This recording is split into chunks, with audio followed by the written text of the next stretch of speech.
Hello! Welcome in, everybody. How y'all doing? Boy, hi, Lorano. Welcome in, everybody. Um, so last time we did VR, I had a conversation about how I feel like I should probably try to do more VR stuff.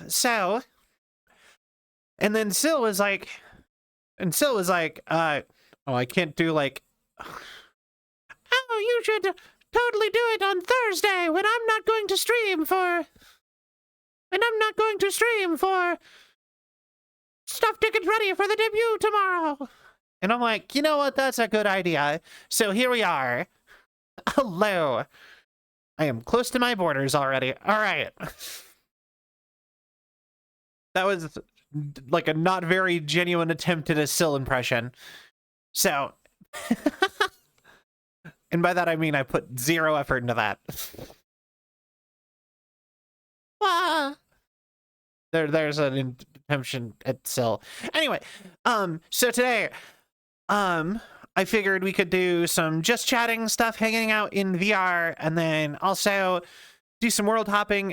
I haven't been on VR much in the last, like, year, maybe more.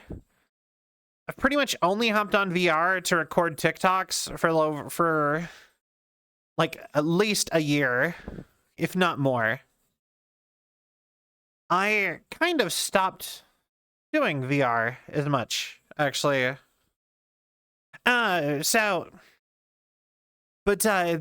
whole other can of worms. So I figured it might be fun to go hop around and look at what's been added and stuff.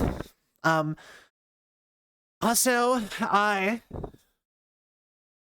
will open that up to if if you're on my friends list already on VR, you are welcome to pop by. So, boy. But yeah, how y'all doing? I have been a busy bee today. Well, maybe not quite. Actually, maybe not the busiest, actually. So, I had some important IRL stuff that I put off doing today. So, maybe not quite that industrious, but I cleaned my house again, and my parental unit gave me a big bag of apples because despite her being one person, she bought a 20-pound bag of apples, and I'm like, I don't know how she expected to eat that many apples, honestly. Like, I don't think I don't know who could eat 20 pounds of apples before the apples started going bad. But yeah, so I brought home, last time I was over at their abode, I got to take home a big bag of apples with me. Like, I'm talking like, I don't know, like a couple pounds of apples. Like a grocery bag full of apples, right? And so I brought them home, and they started going bad pretty much immediately. And I'm like, oh no, what am I gonna do? I threw away all the ones that went bad, and I'm like, I need to do something with these apples ASAP. But I didn't have enough for apple pie or anything like fun like that anymore. So I put them all in my I have an air fryer that has a dehydrator setting, and I've dehydrated them all. And apparently now that they're dehydrated, they are good for 6 months. So I'm like, I don't know. Something about that was kind of just making me feel cool. Like, ha, I did like such like an old timey thing. I made dehydrated apples. And I have a big jar of sliced apples that are like, it's like, I don't know, something about that. I'm just proud of that. And said apples, my actual thought of that is I'm going to dice them up and put them in either pancakes or muffins. And I'm going to make like cinnamon and brown sugar pancakes and or muffins with dehydrated apple bits in them. And I thought that was like sounded so good. I like that idea. Right? Doesn't that sound good? Because like if you have like blueberry pancakes, which is like the same, you know, it's they're always dehydrated if you get it from the mix. And that's like what I grew up with. I don't know anyone who puts fresh blueberries in blueberry pancakes. Why doesn't anyone put flesh blueberries? The flesh blueberries. No. Why doesn't no one ever put fresh blueberries in pancakes? You ever wonder about that? It's always like the dehydrated, like super tiny ones. Huh.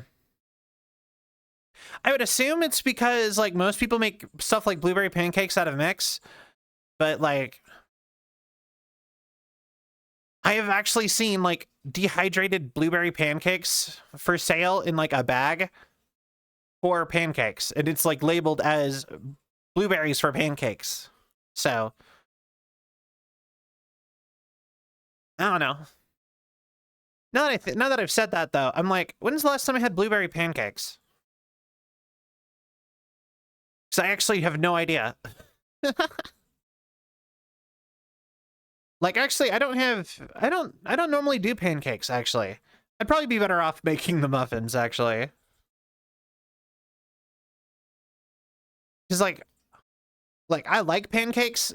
I think pancakes is the worst version of, like, the maple syrup breakfast food. But also, it does not, I don't think it's a breakfast food. I think it's a dessert. And I think people should really stop treating it like it's a good way to start your day. Because it's really not.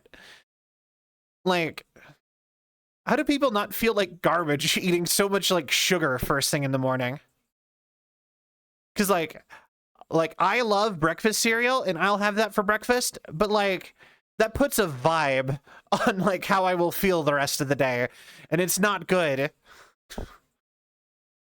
I will be tired. I will be like kind of tired and like, yeah, okay, all day if I eat cereal. Just so much sugar. You get the sugar rush, and then it's all downhill from there. You'll start your day feeling great. By the evening, you'll be like, okay. Sound. Sound. Down to the sound. I have no idea what they say in this song, but I love it. For the record, if you guys have not seen Worthy Kids, they make such good music and really fun animations. That's who the band is. They also run the animated series on YouTube, Big Top Burgers. They have somehow become one of my favorite bands. And I just think that that's funny that the internet clown hamburger cartoon has like become one of my favorite bands. But yeah, honestly, you know, just like speaking of like food for breakfast, I don't usually eat food for breakfast. I normally do just coffee. You know, run light. But I will say, like, actually, and just in general, I never feel good after eating carbs. I always feel very, like, heavy after carbs. I don't know. I don't know if that means something, but when I grew up, like, the prevailing thing everyone was always saying is that you needed to eat, like that needed to be the majority of what you ate. And I think that's so weird, because I'm like, they make me feel bad. Just terrible. You know? Maybe not like terrible, but they end up making me feel very, like I said, like it's just a lot.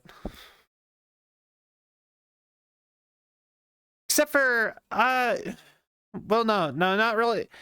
Like, the ones that get me the least, though, are rice and potatoes. Those don't bother me as much.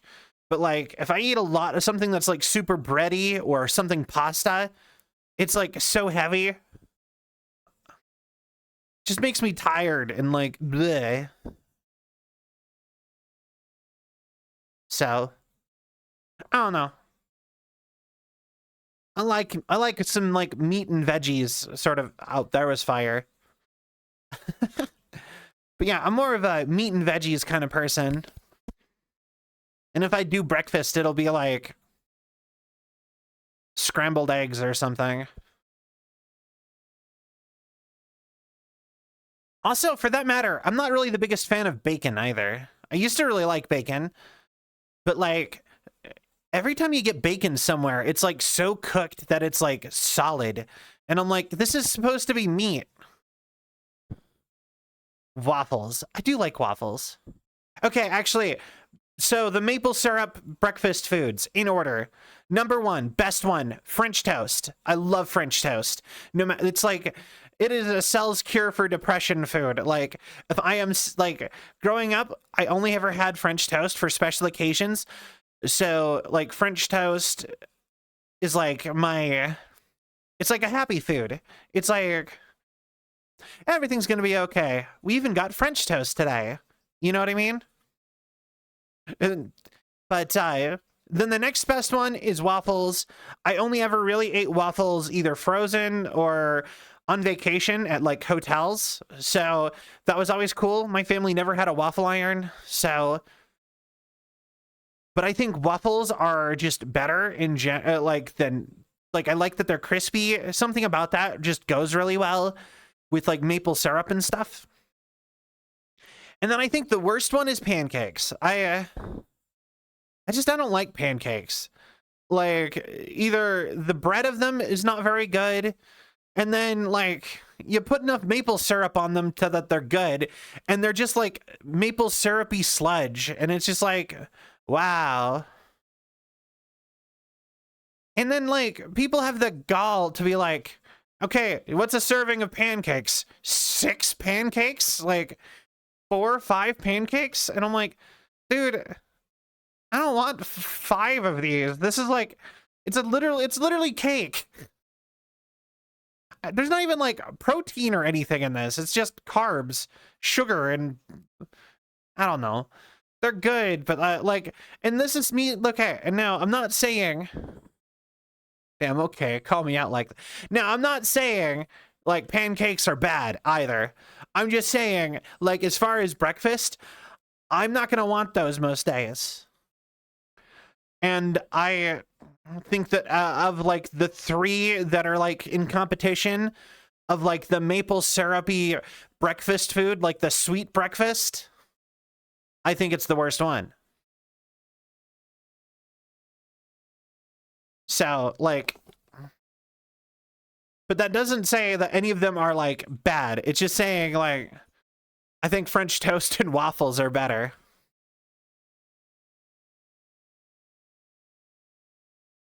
So, are you okay? Wait, what team do you belong to? Because, like I said, I am 100% team French toast. French toast is the best, but I'll bat for waffles and the waffle and pancake debate. But yeah, what team are you on? Are you team waffle, team pancake, or team French toast? Because I will champion French toast all day, every day. And you can make French toast out of any bread. You can even make it like, if you want it to be like a dessert, you can even make it out of bread, like desserty breads. Like a lot of places will make them out of like old cinnamon rolls. Or not even old cinnamon rolls. I think they make cinnamon rolls like unfrosted specifically to turn them into French toast. When I go to restaurants for breakfast, I get French toast or pancakes. When I'm at home, pancakes. Now, you see, the thing is, like, I get that, but I never make I like never make pancakes at home either, because Cell can never, like, Cell is terrible at measuring. Like, even when I'm like, okay, I want 2 pancakes, I will make it, and it'll somehow make 1 pancake. Or, you know what I mean? And it just, I don't know, something like that. It's just like, no matter what, my measurements are always, like, I don't know, maybe I don't know. I don't. I'm not the biggest fan of pancakes. I wouldn't go out of my way to get them most of the time. But if somebody else made them, I would be ecstatic. I'd be like, yo, pancakes. You know what I mean?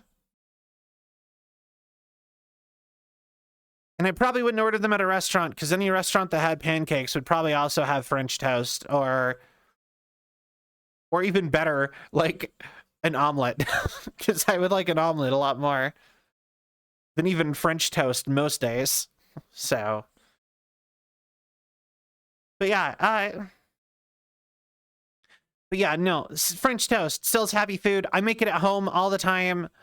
In fact, I have straight up, like, you're supposed to use stale bread for French toast. I like doing fresh bread because it kind of gets an interesting texture where it's like the outside is like super firm and the inside isn't.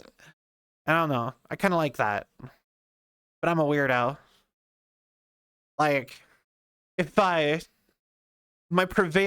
my other prevailing weird food opinions haven't gotten ya. The funny part is, though, is that, like, whenever I bring that stuff up, Sil is always like, Sil, you're a chef. I don't trust anything that I don't trust your taste buds. Devigated, hello, welcome in, how are you? But yeah, Sil's always like, you were a chef, and I would not trust your taste buds or the kind of food you would make. And I'm like Sil has told me that before, and I'm like, I think everybody has some weird opinions like that. Sleepy, how are you? You know what? I'm also kind of tired. I ended up, like I said, I spent most of today cleaning my house and talking to my parental unit on the phone. Even though I had more important things to do. But, you know how it is. So why are you in the water with your sweater on? Oh, well, fine. You want me to change into a bikini? Like, I can actually change into a real bikini.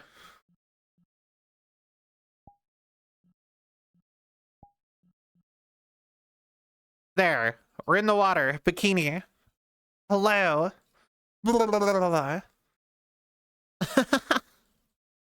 I actually can do a swimsuit.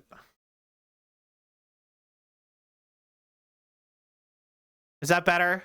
Huh? But yeah, change the category to hot tubs.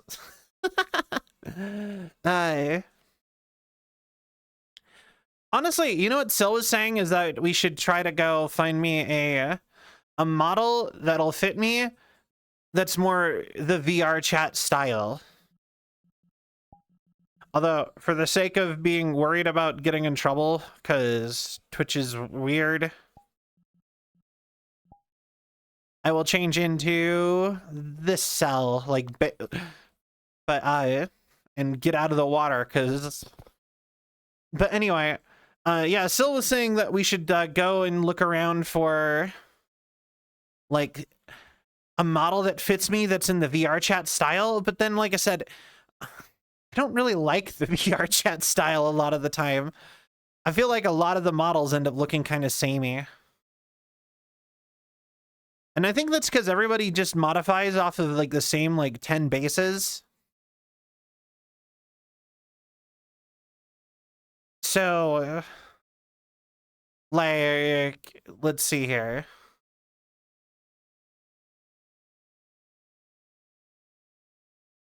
Like, maybe not that one. Hold on. Where is it? I just saw it in here. I was walking around in here earlier.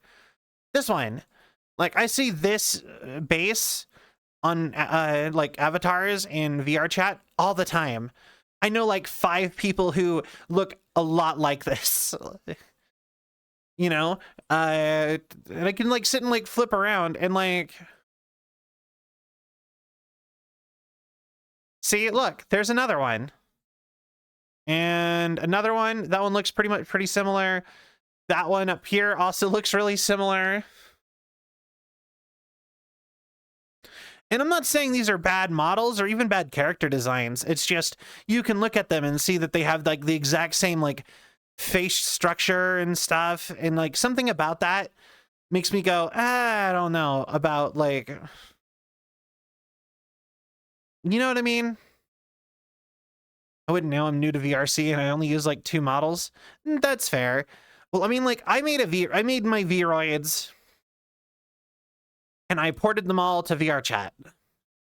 But then now I'm a Vroid, and I know Vroids are not the most looked well upon thing. Actually,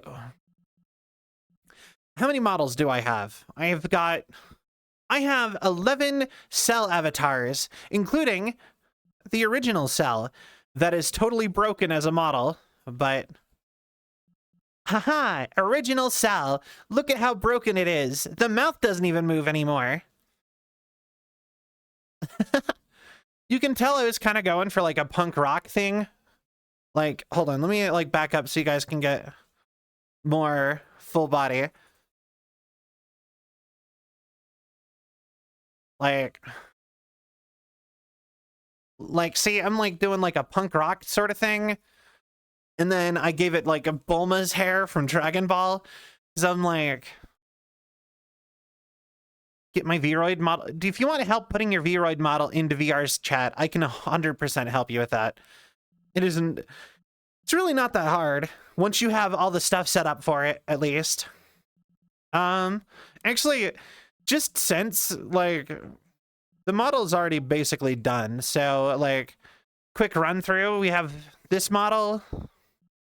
You guys already saw the bikini. I don't actually use a lot of these models. A lot of these models never really got used much.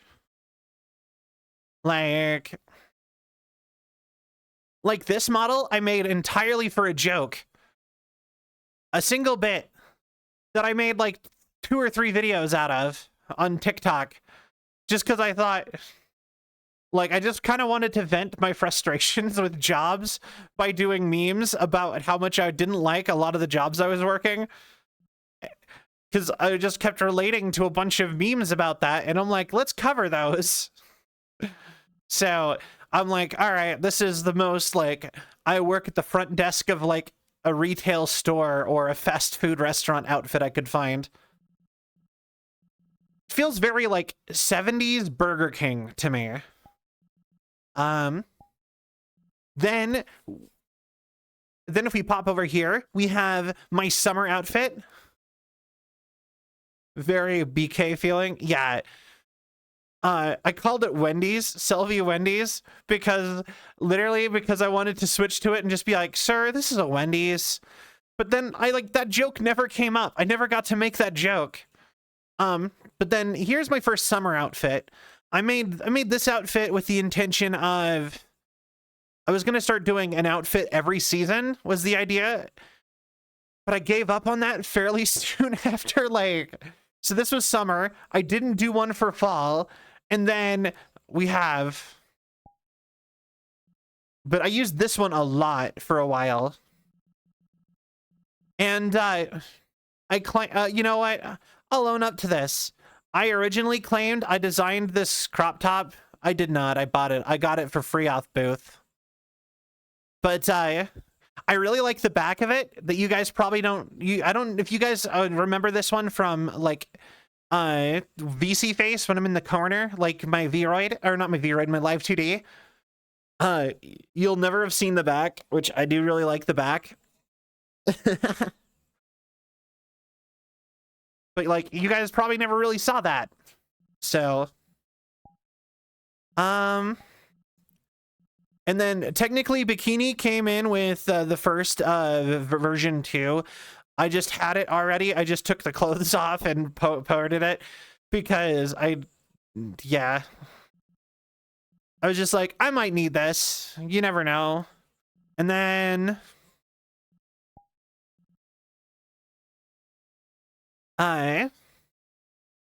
we have Maid Selvi, because so many people I knew were doing like maid cafe stuff at the time. So I'm like, I wanted to join in on that and potentially be able to do maid cafe stuff. Doki doki, cute. Welcome in, Master.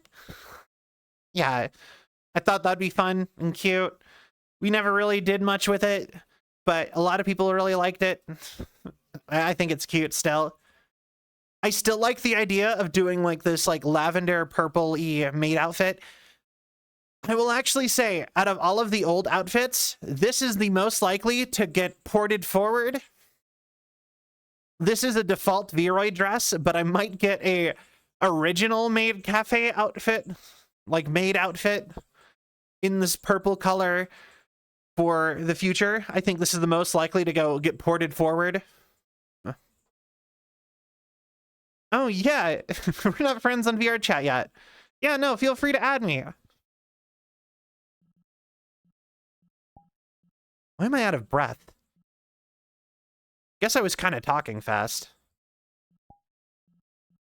Then we got our Christmas outfit. I got this one made by by Shrike. If you guys know Shrike. Although I think I technically owe her money for this. I can't remember if I actually paid her for this. Did I pay her for this? Maybe I should go give her 20... Well, next time I have money, I should give her $20 or something. But I think it's cute. It's like a big Christmas sweater with a snowman on it. I actually always love these sweaters. I actually just got a One Piece one, actually. That's the straw hat flag. And then, like, little sunnies and stuff, like, going around. Because I'm a weeb. And then we have... the pro wrestling outfit. Can you smell what the cell is cooking? Boy. Gasp, I know that sweater. Yeah? But yeah, so this outfit was supposed to be for a single video on TikTok that I was going to make, where it was going to be... So Gigguk, when he first discovered VTubers, if you know who Gigguk is from Trash Taste or just all of his anime reviews that he did, he does. He's a pretty famous YouTuber. But yeah, Silas making PB&J sandwiches. But yeah, he did a video where he like first discovered VTubers, and one of the things he said was VTubing is wrestling but with waifus, and talking about like the kayfabe of being a VTuber. And I thought that was funny, and I wanted to do a whole little skit where I'm like, huh. And then it was going to be me in a wrestling ring, and then the camera was going to be like a POV of a much larger wrestler, and I'm going to be like, oh, hi.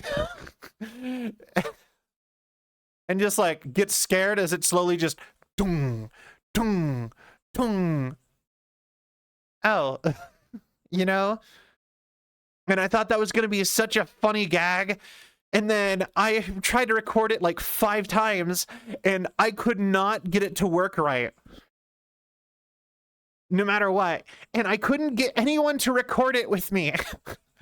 So, like, it just never got made. So this video, this clip, this outfit, pointless. Wasted. Never got used for anything. I didn't even add this to my streams. Like, this has never been used. This is only ever seen in VR chat. I even still have the wrestling arena, map or world saved. It's in one of my save folders on VR chat, waiting for this video to get made that I have given up on making like 2 or 3 years ago. I think I even still have Gigguk's whole YouTube video downloaded to have that one section cut out. The VTubing is wrestling with waifus. That is a terrible impression of Gigguk. Do not quote me on that. Anyway, this one had a story. I thought that was funny. And then I finally designed my own merch.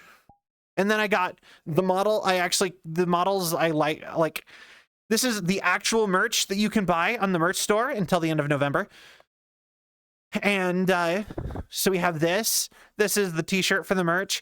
I designed the merch in my Vroid Studio because to get what the look I wanted, this was the best thing I could do.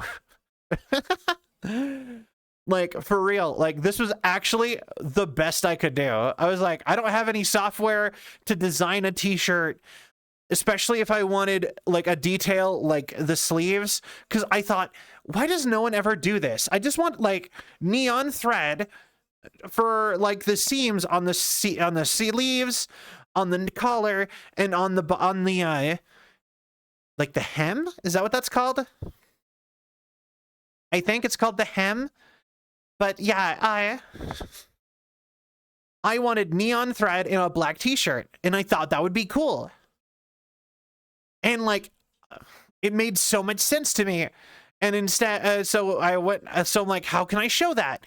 And I'm like this. This is the best way I could design. Got to use what you got. Yeah, exactly. So so to pitch this shirt to the merch company, I literally took a ton of pictures of me, my actual avatar, in the outfit, and was just like, hey, make this. Here is the reference image for the front. And they did. And I still love it. So it's like, but yeah, it's gonna go away at the end of November to match the fact that we don't really use the Vroid much anymore. And then the hoodie. I think the hoodie looks the best out of all my models. I just love how the hoodie looks. Plus, like, look, like, because the hoodie is a little bit bulky. Hold on, it's this one.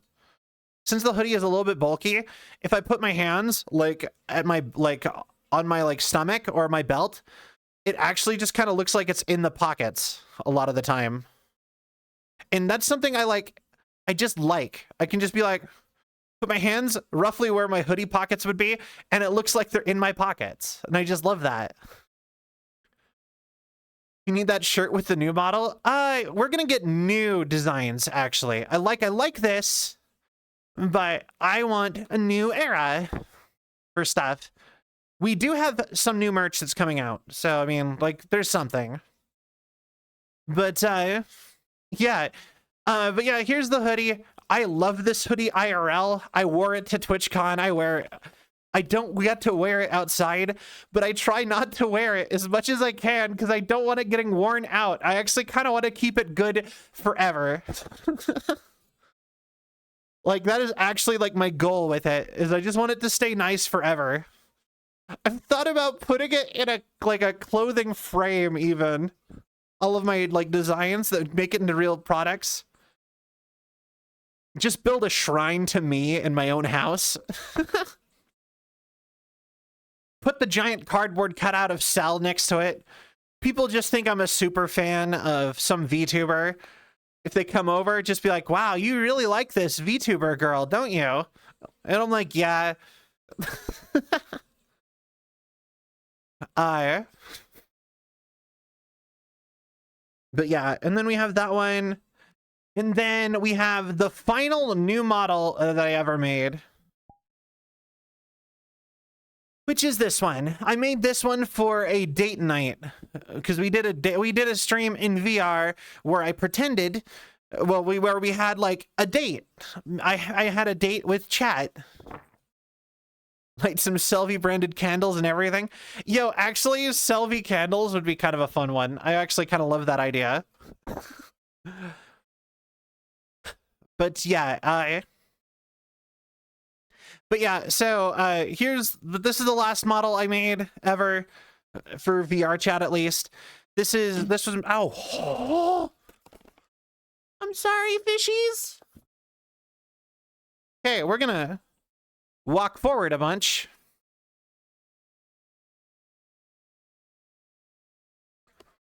And I'm gonna put my office chair to kind of block me away from my fish tank. All right. Oh my God. Yeah. But yeah, we did a whole stream where we kind of had like a little fake date thing, like date night. Yeah, Fishy's got an earthquake spook. I hope they're okay. They're okay, I believe. I don't see anything wrong with my fish tank, so I just hit the fish tank, and I don't like that. I'm taking being a fish parent very seriously. But yeah, we did a little date. We went to the beach. We went to a restaurant. I think we went and saw fireworks and went to a theme park. And we went home and we hung out at somebody's house for a while, like a house. It was kind of a fun night. It was a fun theme for a VR chat stream, I think. I think I did it for Valentine's Day, like last year. Oh. There you go. But yeah, I think I did it for like Valentine's Day last year. But like I said, it never got much use either. It did get some more use. And then if you go purely Vroid, I think I have like 2 more models that are more on VC face than this. Cause like they just never got ported over. Like I know Bongo made me a Zelda outfit when I was going through all of Tears of the Kingdom and Breath of the Wild. And that was really cool and super nice of them. So, yeah. But, and I think there might be some more. Oh, I also made a boy cell model for April Fool's Day. I think I did that. I think that was also last year. But, and then if we're talking on Vroid in general, I made a bunch of members of Rainbow 38, the superhero team that I'm part of in my lore, and they were going to be used for a couple videos. I like put them in poses, and they were supposed to be like a ooh thing in lore for people to learn. But then I am now doing something a little bit different with my lore, but I have a bunch of Vroids made up of so actually I could talk about lore a little bit. I don't think I do that enough. So for those who do not know, I am so Cell is the product of a company called Vion Corp. And technically my name is not Cell. Technically my name is C31. Combat Unit 31 of Vion Corp. So, but we are part of like a tokusatsu style superhero group / idol group. So we are like a whole like celebrity, like, you know what I mean? You kind of could get the idea of that if you watch anime. Hey, Cell. And so yeah, sure. So we're all part of this group, and I the designs that I ended up making are I made. So the designs, characters in the Rainbow 38, or the Rainbow 38, which is the combat unit group within the that Vion Corp made of tokusatsu superhero idols, which is mixed boy and girl, by the way, for the record. I have made Red, which is number 1, which is C1. I'm just gonna do them in order, okay? So C1 through 5, we have red, yellow, blue, green, pink, and then I jumped over to C30, which is lavender. Not to be confused with purple, who is like C8. And then then I also designed C38, which is beige. And the whole thing in the lore is that I quit. I quit because I realized I was mostly there to make like the core group, which is like C1 through 10, look better. And a lot of us came up with our own names. I got my name by taking like LeetSpeak C31. There's some other ones that also did LeetSpeak with names. But some of the smaller numbers just took their color as their name. Some of the other numbers just took colors as their names. And something I really want in my stretch goals is I really want to make a comic that gives you like an origin story, and maybe we could even partially animate that. And I could like voice act over it, or maybe we could do like a music video to it type of thing. That could be kind of a fun idea. But like a little animatic, like when you make cartoons. And I thought that would be so fun. And I've already looked into how you would be able to do that. So, but that's a stretch goal. I would need to have money and stuff for that. But it's an idea that I do really like. And it's a plan that we will have sometime. Hi, Lorano. Didn't want to interrupt you speaking. No worries. I really appreciate it, actually. Because I was doing a lore talk because I was talking about all the models I made for Vroid. So. Yeah? Yeah. 11 models? Yeah, I have 11 models on VRChat, but I was talking about how I made models of some lore figures in my lore, because I was going to do like a lore video at one point. So I have designs on Vroid made up of 7 more characters that have never been seen by any of you guys. And I just never got around to using them. Yeah, plus I have at least one made by Bongo that is no longer on here. And then if I go to my original model, I have one attempt at her that I used once that is in my VC face log, where I tried to update her to fit the new design before I just gave up and started from scratch. So I have a version of this that looks more like my current model, like a little bit, but I ended up just dropping and starting over. But yeah, like I said, I've worked a lot on stuff, and a lot of my stuff doesn't even get seen because I don't let stuff get released a lot of the time. Do all the members look roughly the secret? Kinda, yeah. That's kind of how a lot of that stuff ends up being, I think. Do all the members look roughly the same, or are they all unique? Or maybe only the core members have specific designs? It's sort of a combination of the two. We're all supposed to look kind of similar, but we're different. So it's like, we have boy units, we have girl units. We all have a different color scheme. Like I said, mine is teal. But like I said, ultimately, we're supposed to look like a Power Ranger unit, and we're also, like, obviously a corporation mass producing. Like, Power Ranger units is probably going to not try too hard to make them look unique. So we look similar, but different. So I would just say we probably all look like we could be related if we were human. One big happy family. Pretty much, yeah.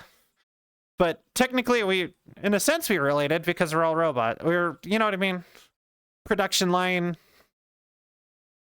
So on and so forth. So, yeah. Like I said, at some point, I'm going to get a comic made for people to read if they were interested, because I've had the lore written down for like 5 years. And imagine having complicated lore. It's not even that complicated, is the funny part. I just have some characters and a rough concept and like a quick origin story. I think I could cover it in like 20 pages. Man, I could cover mine in one. Yeah? So you're a Jotun. Why are you a streamer? Yeah, do you know this? Do you know the lore about the Jotuns? They were hunted down by and defeated by Odin, right? Thor. Thor. Yeah, Thor wiped all of us out. There you go. Simple. Okay. So all your family and friends were killed by Thor. Yeah. I was the only one left alive. So why how'd you get computers? So when did you start streaming? Anything about that?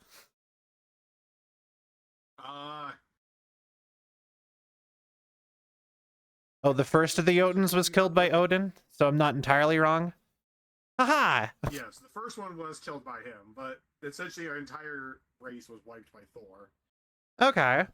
Actually, yeah, tell me more about your lore. I'm interested. Well, I mean, like I said, it's just pretty much just lived on Jotunheim until the day came when Thor and the Asgardians came to kill us. I escaped through a realm portal into Midgard. Okay. Lived out my extra 200 plus years on this realm. Okay. So wait, 200 years. So are you saying like for you it's still like the 1400s? That was like we're much older than that. because no, I mean like Viking Age. So that would be like the 1200s. So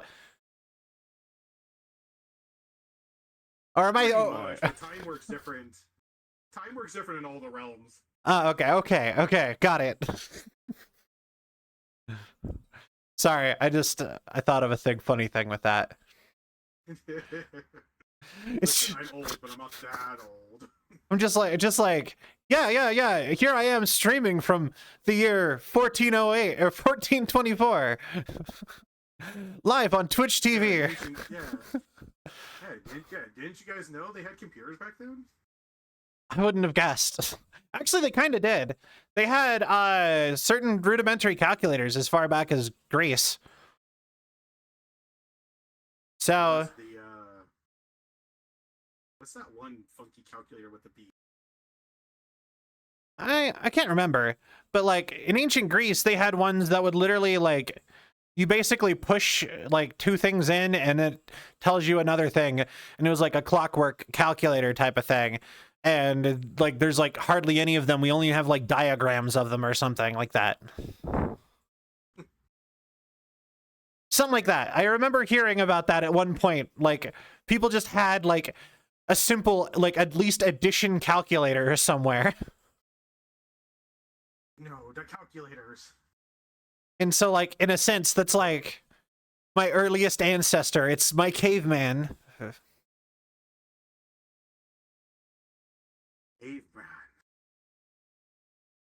Robot cave people are just calculators walking around just no what that's funny to me. They should I can actually see that, They should do that in like they should do that in like one of those like robot like kid shows where all the characters are robots. They should have like an episode like that where they go back in time and all the cave people are just calculators bouncing around. See? Actually, I have thought about doing a like medieval fantasy AU version where it's just like Clockwork Cell or something like that. Oh. Never really developed. Kind of like steampunk? Yeah. But just something that would because I have so many friends that have like medieval fantasy like vibes. So I always thought it would be fun to just be able to match them if like they wanted to do something, have like a design ready. You know, in case we wanted to do like, but then like, I don't know how much that even matters in the scheme of things. I just felt left out being the only sci-fi in like when like half my friends are all like fantasy. And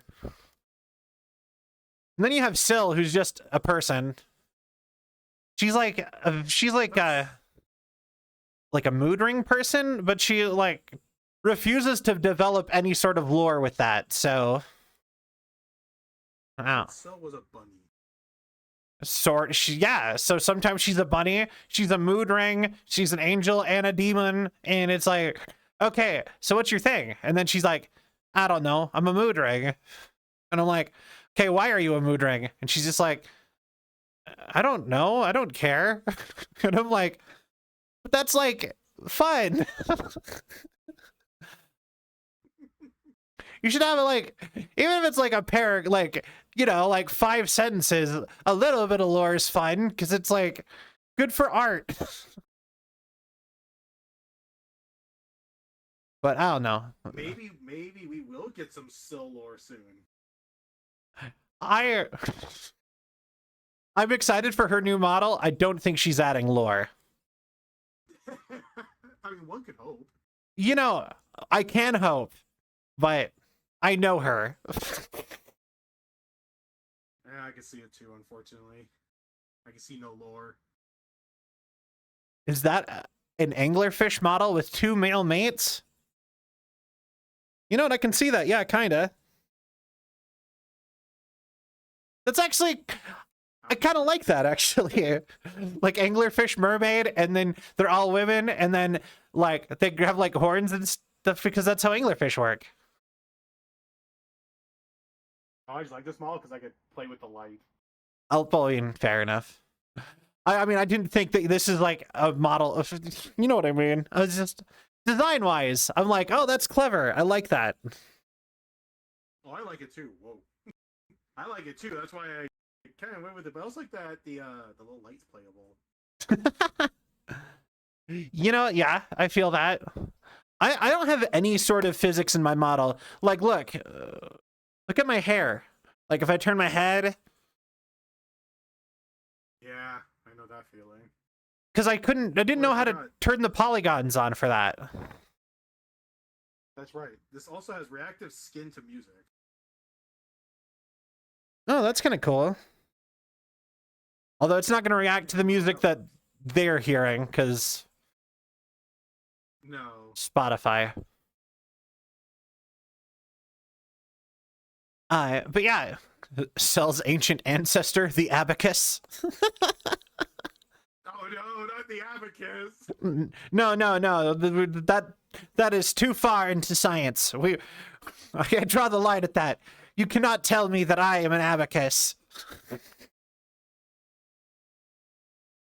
We were made as calculators.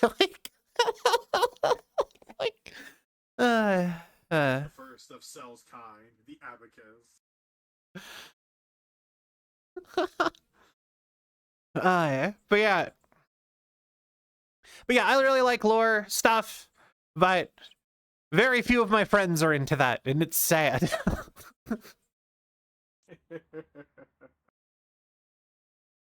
But I mean, some people just don't want to think. You know, and I think that's fair. I actually, funny enough, I've actually offered to write Syl lore before.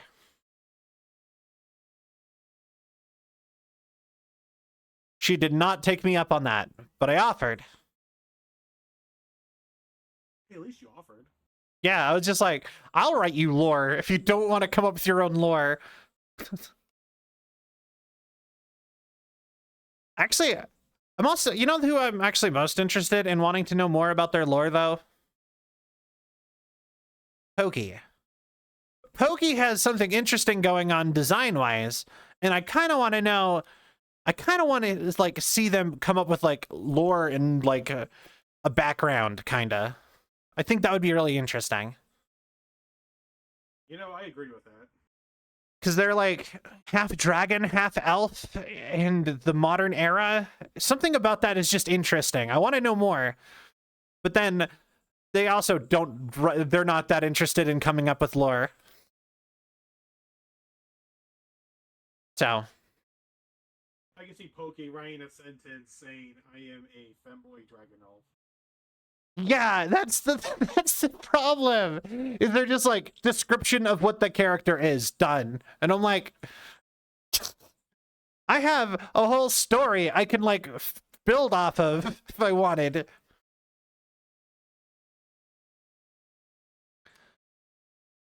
You know, like I have a whole framework of story I could just go write if I wanted. Yeah, but some people just don't want to think. Like honestly, now that I have the Live 2D, all models going forward are actually planned to progress the lore. Is like the idea.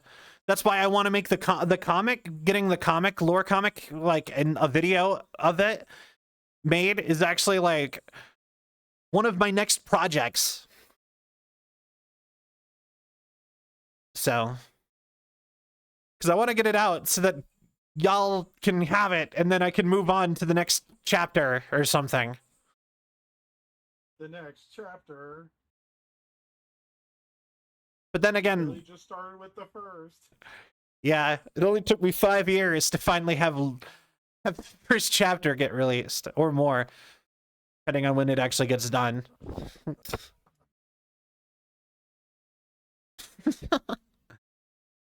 But yeah, how are you? What you been up to today?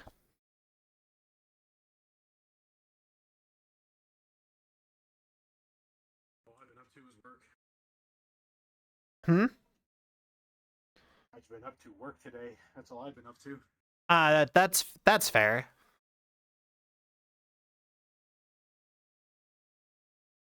You know, okay, actually, final note on the whole Pokey and lore thing. Pokey plays Dungeons and Dragons. I don't know why they don't see the appeal of lore.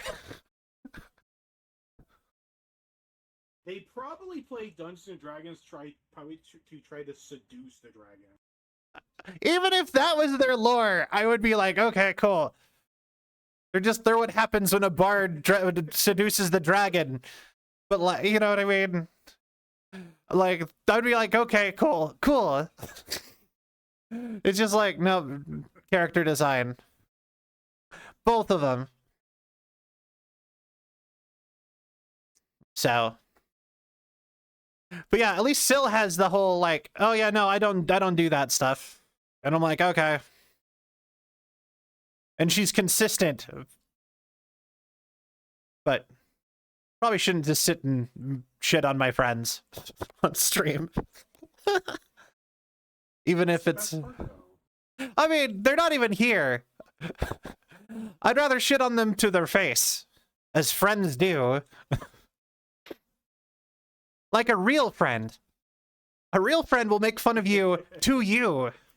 They won't make fun of you when you're not around. That's not cool.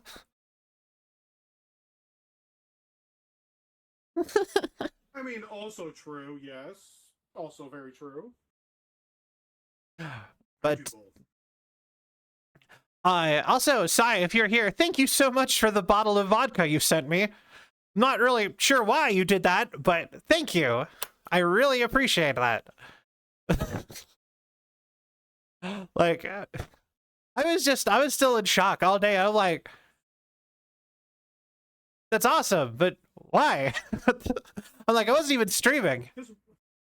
Why not? Why not have a bottle of vodka?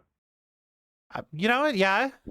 I asked Syl and Pokey, I'm like, would it be weird to ask why? And they're like, yeah, why? Or why aren't you giving us some vodka? Was basically both the response to that. And I'm like, all right, fly out here. You can have some. No, you gotta tell them. If you want some vodka, you gotta give me some lore. You know what? Yeah, write me a paragraph of lore and you each get a shot of vodka. There you go. Now you're thinking.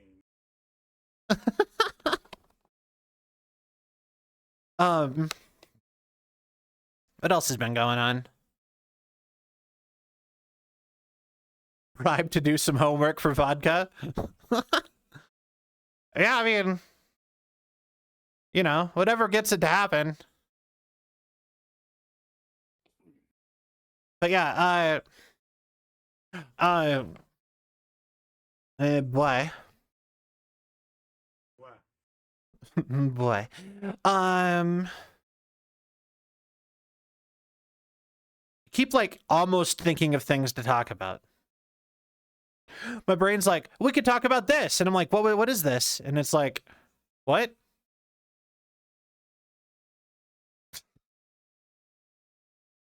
But yeah,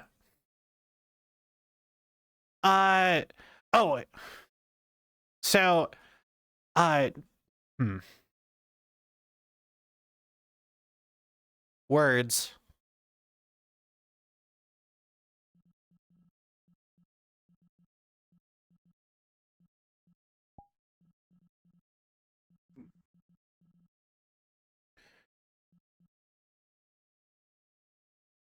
Wait, hold on. Woo! There we go. Gonna sit for a minute.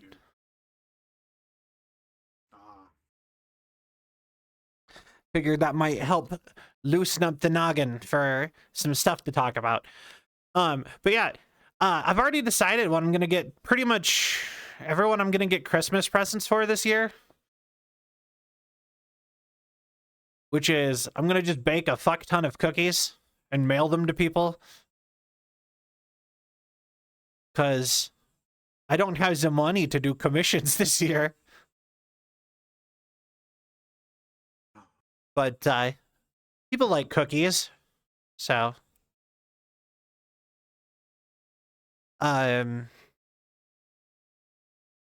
yeah, I got like a recipe for marshmallow cookies that are like marshmallow flavored cookies. And someone gave me the amazing idea of to try to have like try them dipped in hot chocolate. Hell yeah, cookies. That sounds pretty good. Right?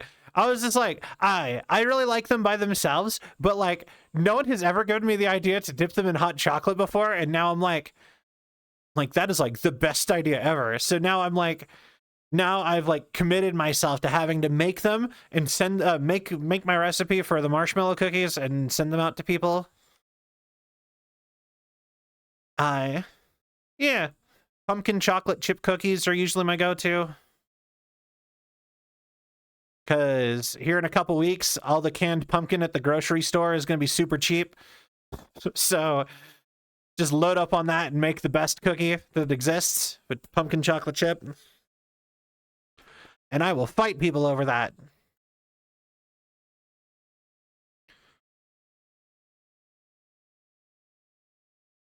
But actually, okay, so how do you eat your Oreo?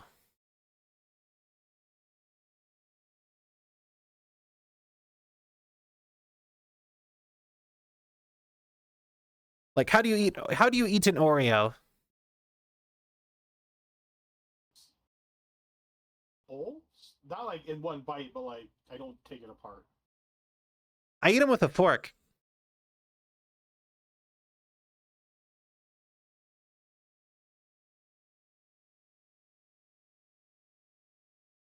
Explain. You take fork, stab it into the cream, Oreo. Do you eat them half? You just eat them. No. It stays together. You get like double stuff. Now, who buys regular Oreos? Ah. You get double stuffed, you stab it into the cream of the Oreo, and then boom, you just have Oreo on a stick, and then you eat it that way. And it's super convenient if you dunk. Because when you dunk it, you can just... And it can get soaked all the way without getting your fingers wet.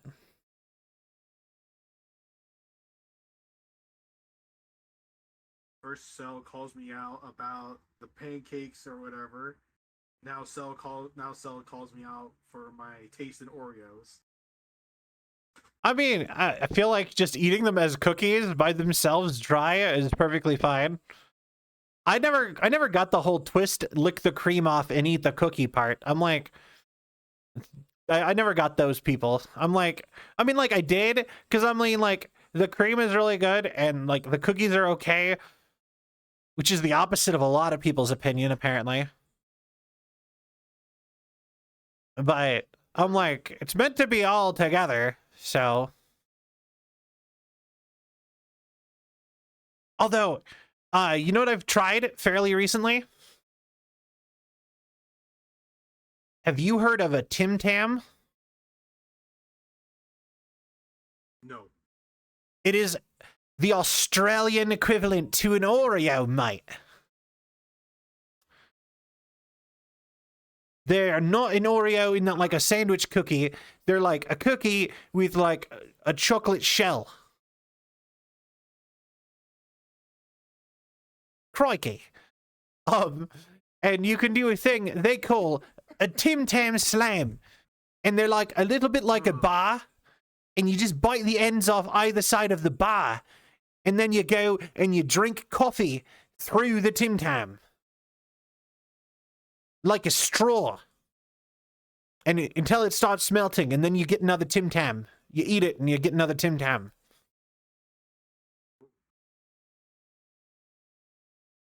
Which pretty much means you need a Tim Tam for every sip of coffee. You know, that makes sense, actually. What's the other one? It kind of reminds me of something else. I can't remember now. My brain went dead. But to finish my thing, I bought some and I did a Tim Tam Slam and they were so good. And I'm so glad they finally are here in America. Because I have been hearing about them on the internet for like for pretty much for like the last like 10 years and about how they were the best thing in Australia. So I was like, yo, Tim Tams, need one.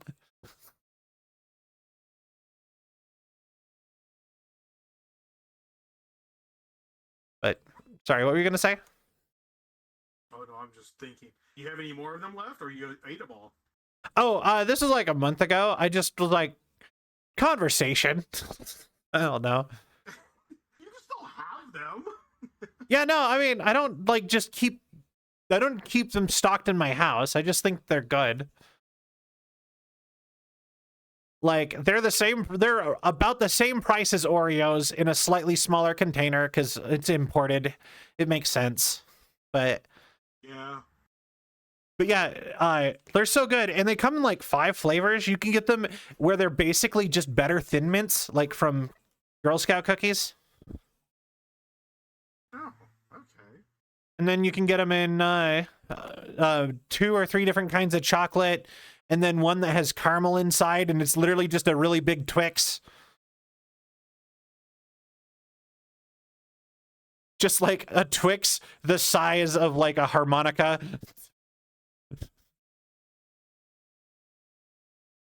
Just like... And I don't know. They started selling them at my grocery store, and I've just been like, yo! But yeah. Try something new. Yeah, exactly. And I actually think I might like them more than Oreos. That's like the interesting thing part. I'm like, why do I like these so much more than most American cookies?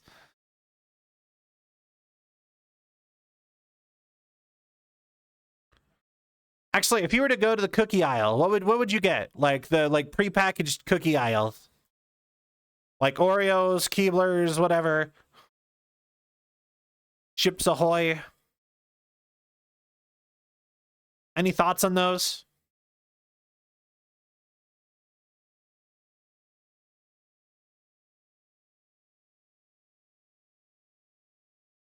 Because I have like some thoughts on those that I like. Like, I feel like I'm one of the only ones who likes those wafer cookies. Where they're like, the really thin, it's like the inside of a Twix. You know what I mean? But it's like a whole cookie. With like, little thin crispy cookie. A little bit of cream. Crispy cookie. It's like a little bar. They stick them in ice cream in a lot of ice cream places. Because they're really cheap. Yeah, wafer cookies, I think that's actually what they're called. Oh, okay, cool. I'm just double checking because sometimes, like, localisms, you never know what You never know what people call stuff. But yeah, like I said, I really like those. I'm the only one I know who likes those.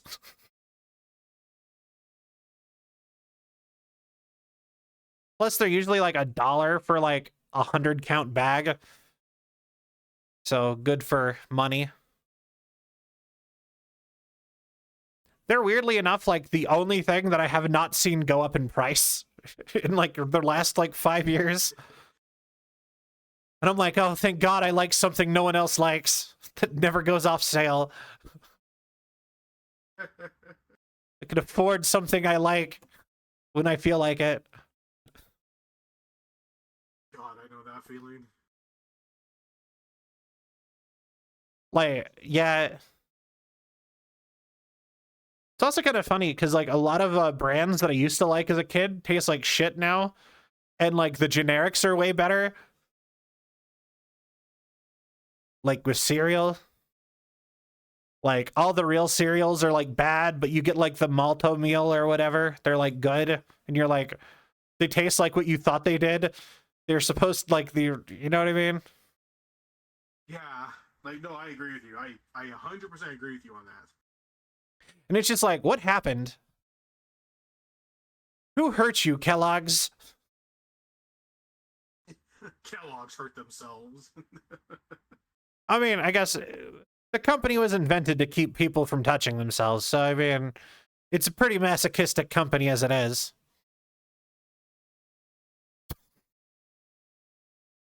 I keep forgetting that Kellogg's became around because of that. Yeah, no, the original... Like one of their big things. Yeah, it was to reduce sin by having bland breakfast that people liked. The funny part is that like the original Kellogg's dude would hate modern Kellogg's so much. Oh, of course. He's like, sugar and fruit for breakfast? Poof. Their founder is literally... Yeah, their founder is literally a villain from one of their commercials.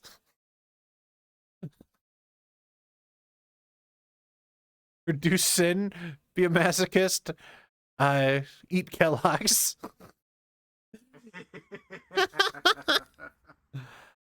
Yeah, something like that. Wait. How come has no content creator ever did like a branded breakfast cereal? Is that a new merch item that no one's ever thought of? So, wait. Did Mr. Beast do one? I don't think Mr. Beast ever did a breakfast cereal. I know I saw cookies. Yeah, no, he's got cookies, he's got candy bars, and now he makes shitty Lunchables with Logan Paul. Oh no. Actually, have you seen the interview? Like they did like a podcast episode of like Logan Paul apparently had a podcast. I didn't even know. But then again, I don't like Logan Paul. I think he's a douche. But and I'll just say that. I don't care. What window is that gonna close for me? Not a one I'd go through or door.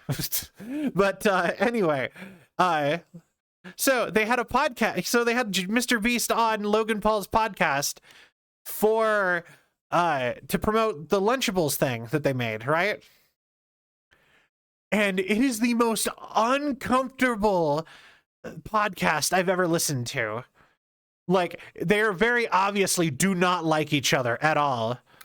Logan Paul, KSI, and Mr. Beast, they do not like each other at all. Logan Paul kept calling Mr. Beast a nerd. And Mr. Beast kept, like, starting to talk and then stopping and letting them talk. And they were, like, bro talking. And then they started making fun of each other about being bald. And Mr. Beast, like, going bald. And then Mr. Beast is like, hey, you know, you guys have money. Let's take a trip to Turkey and fix it. And then they were like, shut up, nerd, basically. And then he, like, shut up again. And then it was like... It's like so funny. It's just like, it's,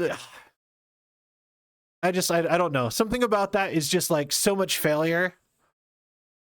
And like Mr. Beast and KSI are being mean to each other too. So it's like none of them get along at all.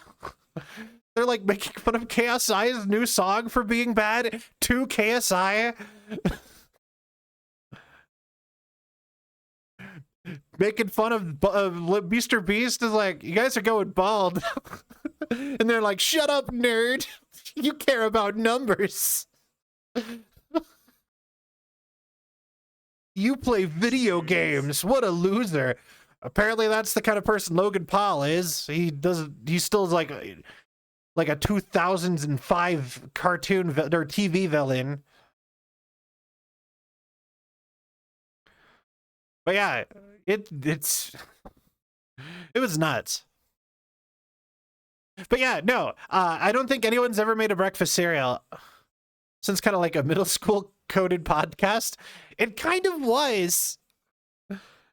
But yeah, if you ever wanted to, like, people should write essays on how bad their chemistry was together. They do not go together at all. I mean, you gotta love it when you see stuff like that, because it just makes it funnier. Yeah, no, it's just like it's just all uncomfy, and like nobody likes any of them anymore nowadays. So it's just yeah, three people who are in hot water with the general public getting together to not like each other and try to keep making money.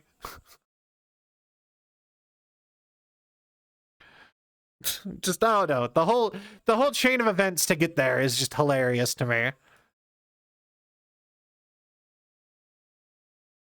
But yeah, actually, no, wait. No, Rhett and Link made a breakfast cereal for a while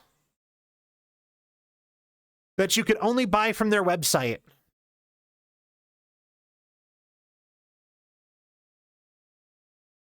At least I'm pretty sure Rhett and Link made a breakfast cereal. Damn it. I was like, wow, that was a unique idea for a second. And no, it's no. Simpsons did it. Damn it.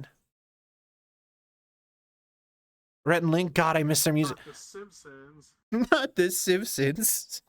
Rhett and Link, God, I miss their music videos. I miss their music videos too. The thing is that like, I'm fine with their show developing in a way that I don't watch their show anymore. I used to watch it religiously every single day. I'd start my day with Rhett and Link at 4 in the, well, because they posted every episode at 4 a.m. So, my time. Right?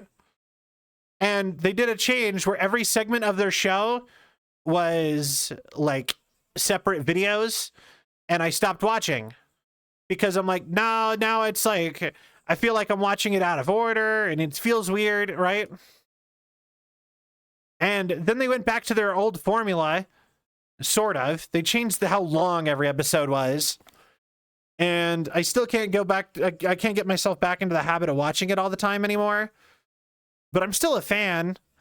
And, but the thing I miss most was their little skits and their music videos. I miss those so bad. And they haven't done that in like 8 years at this point. 8, 10 years. I don't even know when the last time they made a music video was.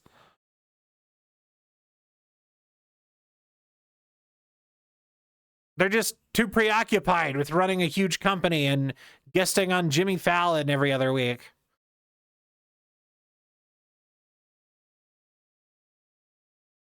Which, I mean, I guess good for them and raising children. I assume that takes some amount of time, too. I don't know. I don't have children. I think it does. Neither do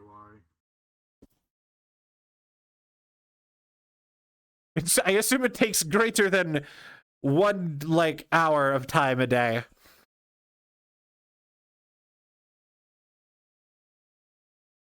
think it has been 10 years now, actually. Damn. Yeah, that's a long time. I think the last time they made anything musical, it was for, like, season 2 of their, like, YouTube premium show. And I don't think they've made anything since. I don't think they've done another song.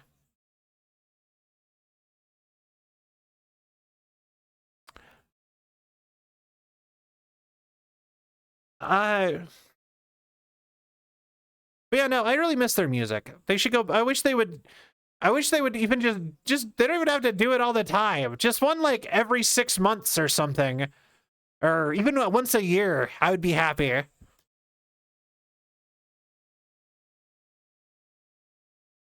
Apparently, they have a lot of tension now. Because apparently they have come to terms with some things about themselves. At least Rhett has. It's interesting watching their TikTok clips. Because they're, like, weirdly enough, kind of, like, actually flirt with each other now, and it's weird.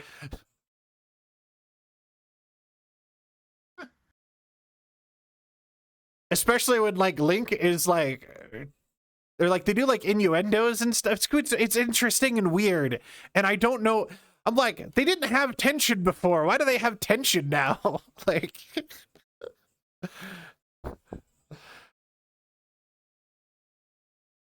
It's my OCD. God, what a bang. That was a really good banger. I actually went and saw them in concert once. I actually, their first Mythical tour I went to, I have a signed poster and a t-shirt. I even have their concert on Blu-ray because everyone who went got the copy of the concert on Blu-ray. Thought that was kind of cool.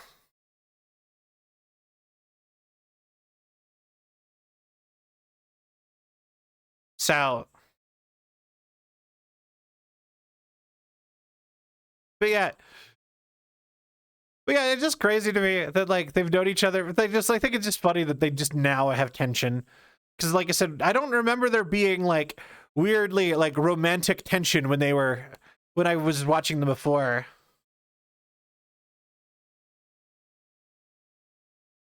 Hold on.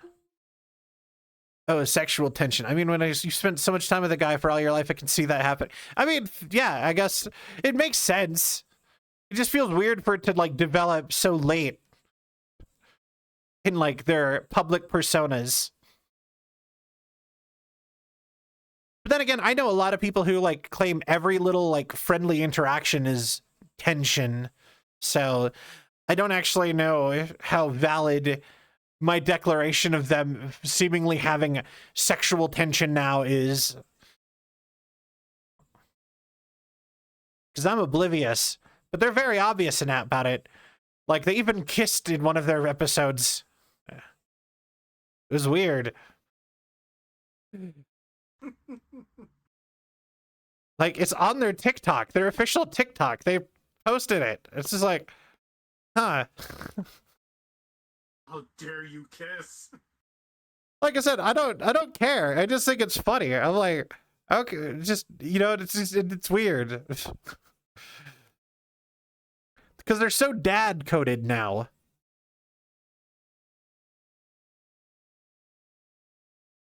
Could be they've grown more comfortable with it, so as the world has gotten more comfy with... You know what? That's true.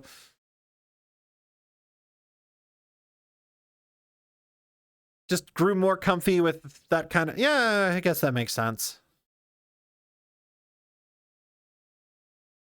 But, like I said, I just find that just amusing.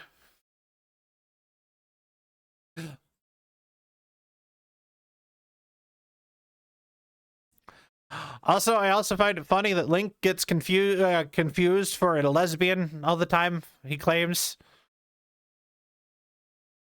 Apparently people think he's a lesbian a lot. That always makes me laugh. Huh. Just... Apparently until he talks, a lot of people mistake him for a butch lesbian.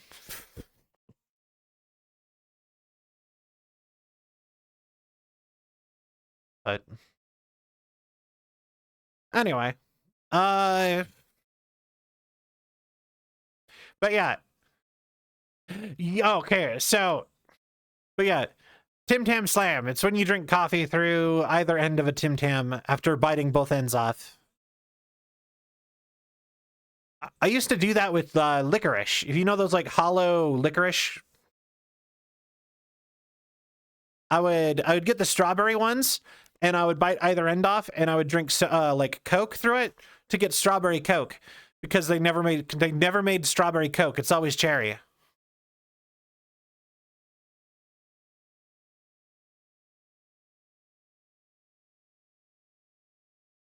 That was my, like, one of my favorite things to do as a kid.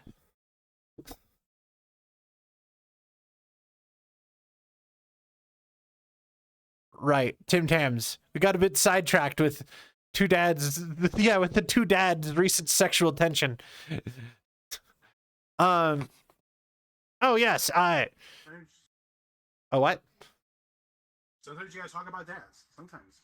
I mean, yeah. But yeah, you wanted to weigh in on the pancake situation, did you? You were saying I was calling you out. I would love to hear more about your position on that. Yeah. You call me out for the pancakes, my breakfast thing. Then you call me out for my taste in Oreos. Like, what's wrong? You know, maybe I'll want 5 or 6 pancakes a serving. I mean, you know what? Fair. Good for you. You feel free to have that. It's for somebody. I'm just saying I don't get it because that's a lot to me. Okay, maybe they're silver dollar pancakes, okay? Okay, you know what? Silver dollar pancakes. I can give you eating like 6 silver dollar pancakes. That's reasonable. That's like 3 normal sized pancakes. But like you go to IHOP and they're just like, it's a 10 pancake stack. And I'm like, this is a whole cake.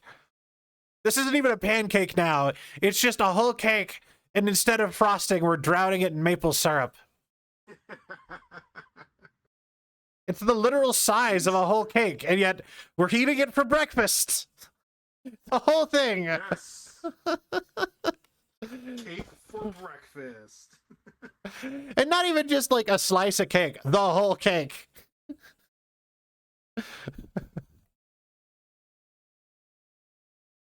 5 to 6 servings of pancakes? It sounds like a normal amount of pancakes to me. You know, that's fair. I guess, you know, sure.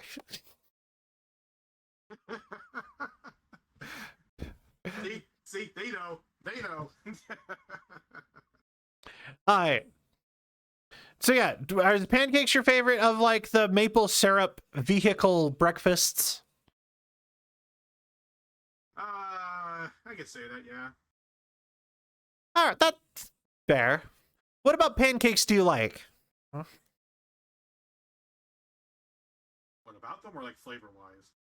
Yeah, no, just like what makes them better than waffles and French toast? Just kind of curious. In all honesty, it's just because they're light and fluffy. I've had many different styles of French toast because I went to many different restaurants. Right. And I've had light and fluffy French toast, but most of the time, when I come back to a pancake, it's just something a little different about it. Like I like pancakes a lot.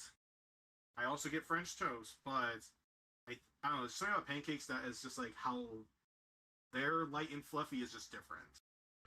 I don't know. It's kind of hard to explain, really. You know what? I kind of get it.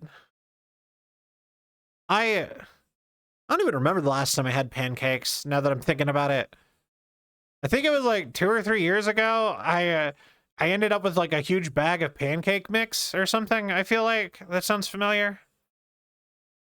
Of course, we're talking American pancakes. 6 servings of those pancakes would put me in a coma for... Okay, yeah, probably. What's a European serving of pancakes? Like, how much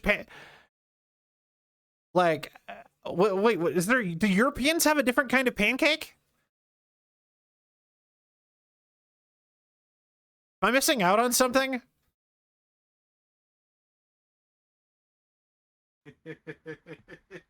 Oh, European pancakes are a crepe. Oh, a crepe. Oh, crepe, yeah. Okay, yeah, 5 or 6 crepes is a normal amount of crepes, actually, I think. Very much so, even. A crepe is basically a tortilla. Yeah. Well, actually, it's a little thinner, though, isn't it? I mean, they're in the ballpark, I would say, of each other. But then again, I don't remember the last time. I have only ever had stuffed crepes. Where they like... I can't remember the last time I had one. Because most of the time when I get crepes, it's usually like they're frozen and they're just like they're kind of just wrapped around some like fruit and cream cheese, and then you just like finish them off in a pan.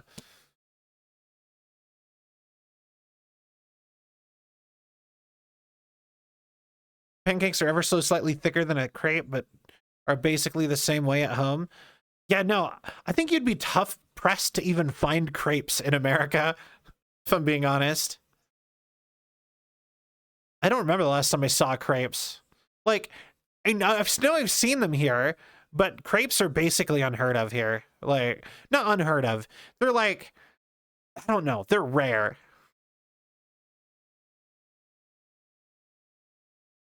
But I've seen a lot of like pictures of like French crepes where they put a bunch of cool stuff in.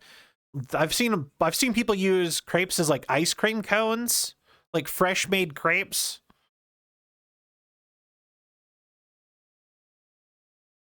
I know what a crepe Suzette is because of a movie. Apparently that's like a famous type of crepe. With like lemon juice and powdered sugar. But yeah, so like, I don't know, crepes are a little bit rarer to find around here, I feel. But yeah, so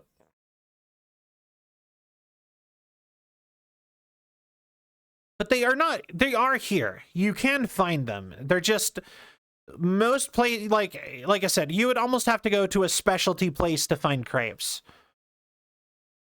I think I've seen creperies. Like places that specialize in crepes, but I don't think I've ever actually gone to them. Would they maybe be carnival food? No, carnival food in America is a very specific thing. It's usually deep fried. Pretty much in America, carnival food is deep fried or burgers. That's actually a burger carnival style tends to be really good because they don't use like the flat iron griddle or whatever out. Like instead, they actually bring out like specialty barbecues and stuff.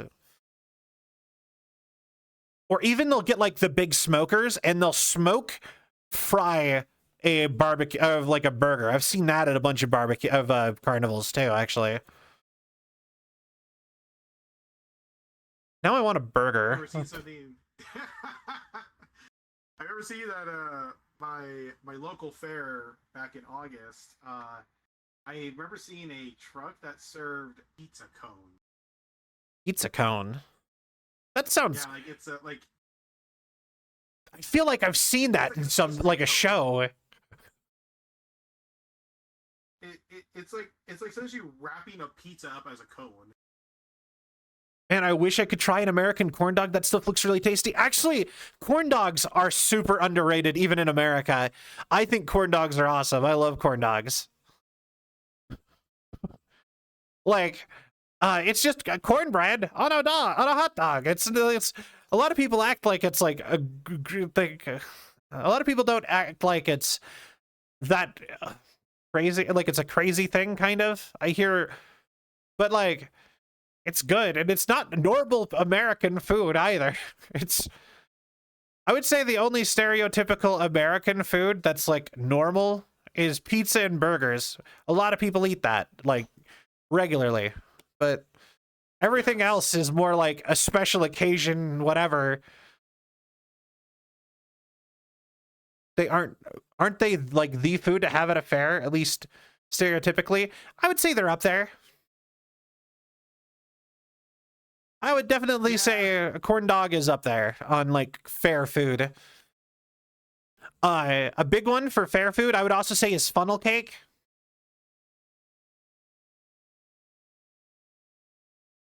If you know what funnel cake is. I had it once. I love funnel cake. So, to those who do not know, a funnel cake is essentially you take technically it's just a funnel, but a lot of places don't use a funnel anymore. Instead, they have basically like a watering can kind of a deal, or a specialized like pouring device.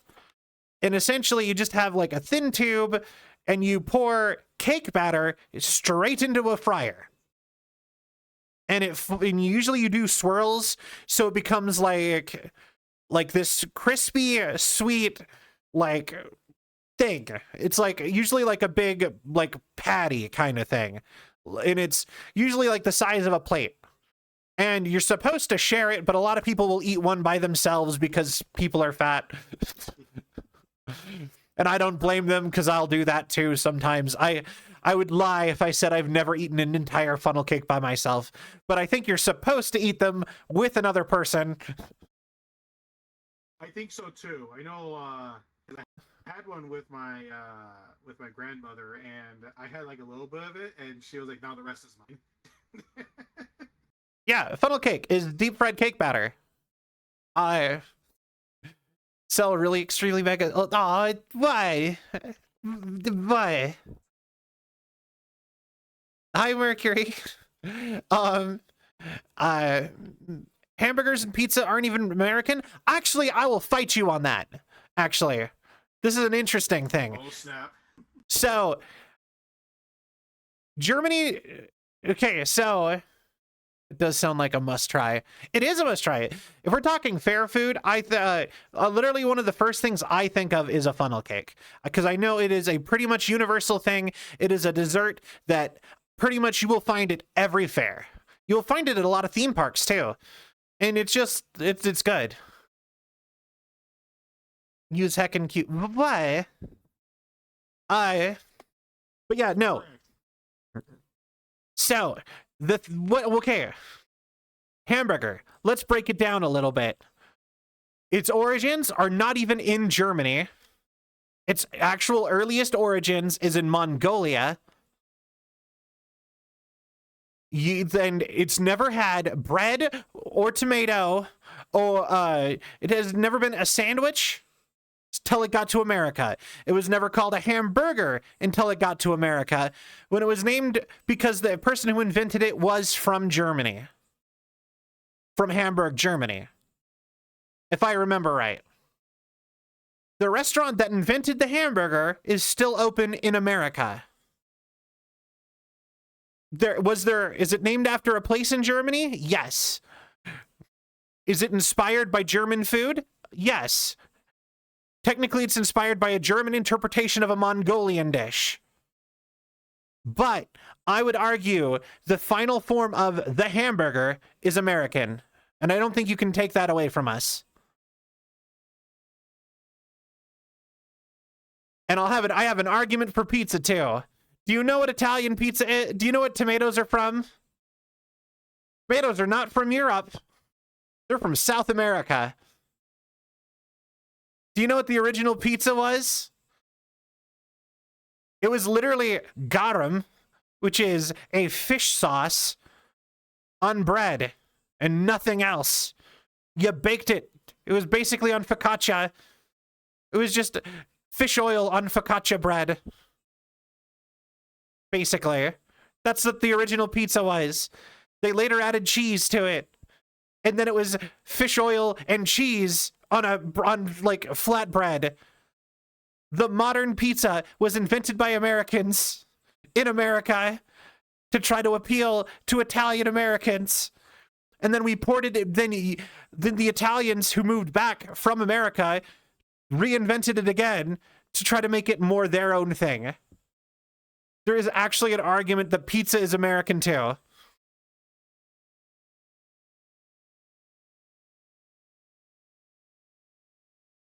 Both of those things, I will say hamburger has a better argument for it. Because in Europe, because like I said, Germany never had it as a sandwich. And I think that's enough of a change in form that it's a different food item. Right?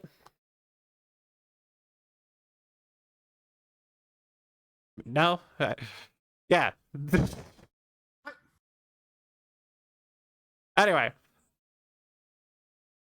What else is good fair food in America? What else have I had at fairs? you ever had the giant turkey legs? Oh, yo, I love the turkey legs. Turkey legs are great. Don't they call them like dinosaur legs or something like that? It depends on where you're going. I've seen stuff like that. I think it's like just depends on the stall. Like they're trying to make it quirky, kind of a thing. Okay. I see a lot of like what's like unique fair food. Like funnel cake is one. I would say corn dogs probably count as a fair food. Although they're a little bit towards everyday food just because like you can just go buy frozen corn dogs, and a lot of people do eat corn dogs more often. Cotton candy is a good one. Popcorn.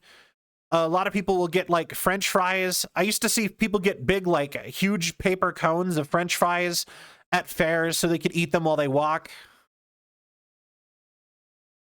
Oh, what about caramel corn? Oh, caramel corn and kettle corn. That's another. Those are good ones. Yeah. Yeah, people do caramel corn, and then or kettle corn is a lot like caramel corn, but it has less sugar on it, yet somehow tastes more sweet. Like I always thought that was so weird. It's just like, oh yeah, we didn't let the sugar completely turn into caramel, and I'm like, why does this taste so much more like sugar then? From my place. What about deep fried Oreo? Yeah. So deep fried Oreos, deep fried Twinkies, those kind of things, they're pretty common here, but they're more like a gimmick. Like they are very much like a thing you go to a fair and you wanted something like really sweet. Like you just wanted something kind of fun. It's like the spectacle of having a deep fried Oreo. And deep fried ice cream. I wouldn't say deep fried ice cream is a fair food, but I do think deep fried ice cream is really good. Well, I know that God, I remember watching on TV. There was like the people. This one particular guy who does deep fry everything at fairs, and that was one of the things he has done was deep fried ice cream. Deep fried Oreos, would they even taste nice? They're actually really good. So if you order deep fried Oreos at a fair, you'll get like 3. Because they're a lot. And they're soft, actually. There's a fun fact for you. All the cream dissolves into the cookie and the batter, and the batter softens the cookie on the inside. So it basically becomes like a sweet bread with like melted Oreo flavoring goo in the inside. It's really good. And of course, you have 3 of them. You don't just like eat like a bunch of them, like a plate of them, like you could with Oreos. I like them, but like they're very much I will eat this once a year kind of a thing. Because they can be a lot. Yes. Yeah, I agree. That's like a once a year thing. Deep fried Twinkies are kind of the same. The cream sort of disappears into like the entire inside and it kind of makes it good. But I don't know. I think the deep fried Oreos are more appealing personally.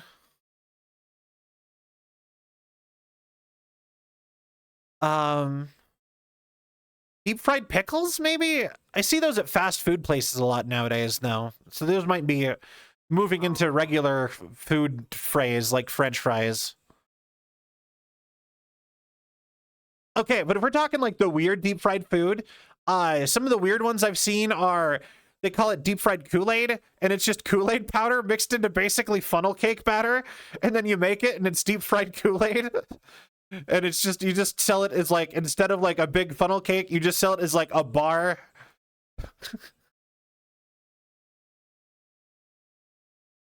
The one I cannot get behind, even though I can imagine it wouldn't taste bad, is deep fried butter. Oh, I forgot about that. That is the one that I'm like, ugh. Okay, that's America as fuck. The deep fried butter or the deep fried Kool-Aid? America. America. But yeah, no, I actually put the Kool-Aid. Fair enough. A block just hearing that. Yeah, so a lot of people do that, and they'll just, it's like roughly the same batter all the other ones have. They just deep fry butter in it. And I'm like, on one hand, I'm like, there's no way that's bad. It's going to taste fine, depending on how much butter it is. I could see it tasting disgusting. But also, I'm like, I don't want to put that in my body. I don't need to eat pats of butter. Like, I'm sure I eat plenty of butter in other things. I don't need to order butter at, like, a stall. Is it at least flavored butter? Probably not. I think it's just like regular butter. Maybe some powdered sugar on top of it. Yeah, something like that, exactly. Although, you know, like, I could see that maybe being good in, like, some, like, garlic powder or something. I could see something like that kind of working really well. Garlic, deep fried garlic butter? That's just a hush puppy at that point. Hush butter? Oh, actually, hush puppies. There's another one.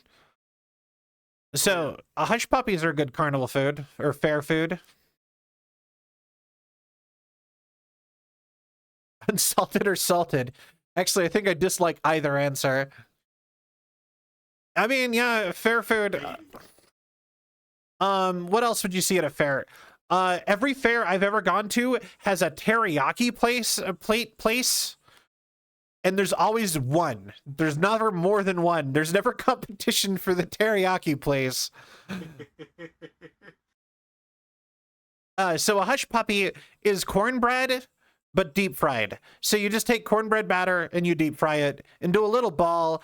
A lot of places, they're southern, actually. They're kind of, a lot of the time they'll be garlicky or butter. They'll have butter on them. They're pretty good. I like hush puppies. A lot of the time there'll be a side dish for like seafood, especially stuff like gumbo. Weirdly enough, hush puppies would be a fair food, but something like gumbo would not.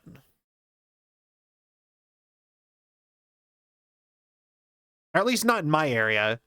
We're not Cajun enough for that, I guess. Neither in my area. I'm nowhere near Cajun country, so that makes sense, I guess. I'm too far north. Yeah, no, hush puppies are good. I like hush puppies.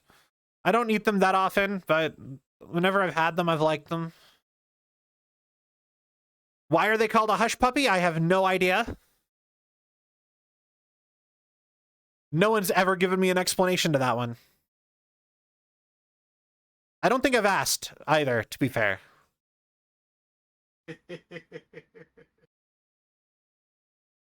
What about blooming onions? That's like the biggest seller at our fall festival. Actually, I've never seen it, but I could see it. You know what? I've seen blooming onions. You like the what? Blooming onions? I think I've seen blooming onions at my fair, but I could be wrong. It's obviously my fair happened in August, so I don't remember. Maybe they cause dogs to be quiet because they savor them or something like that. I don't know. Maybe they're just because they're so cheap to make that you can throw into your dog if they're being loud at your get together. Silence, dog. What is a blooming onion? Okay, so a fancy onion ring that went to Harvard. Basically, so you take a whole onion and you slice it like a star. You cut off the root part and the leafy part, the part that grows into the leaf, right? The top and the bottom. And then you peel it so that it's like kind of like a flower, and you pull all the individual parts apart, all like the layers, but they're all still connected. You don't cut all the way through, and you pull them all apart and you dip them into batter and you deep fry it. And then the whole idea is you take each individual layer off and it's like a single bite. So like an onion ring. I've also heard them called cactus blossoms. Onions have layers. What are you doing in my swamp? Anyway, like we have 3 to 4 fast food trucks almost completely dedicated to just making blooming onions. That's interesting. Cactus Blossom is a really cute name for something that looks like a weapon. You know, yeah, I agree. Potato spirals. That's another big one I see everywhere. They might be called something else. Do you know what I'm talking about? Oh, yeah, the spirals. They have like a cutter, Yeah, I think they're and it like tornadoes. I've heard them called tornadoes too. Basically you just like cut like make a potato into a corkscrew, spread it all out completely, like as far as you can without breaking it, and then you make it into a big fry on a stick. They'll throw seasonings on it too, a lot of the time, and some sauce. And it's just like a giant French fry on a stick. The key thing for most American fare food is almost all of it is on a stick for some reason.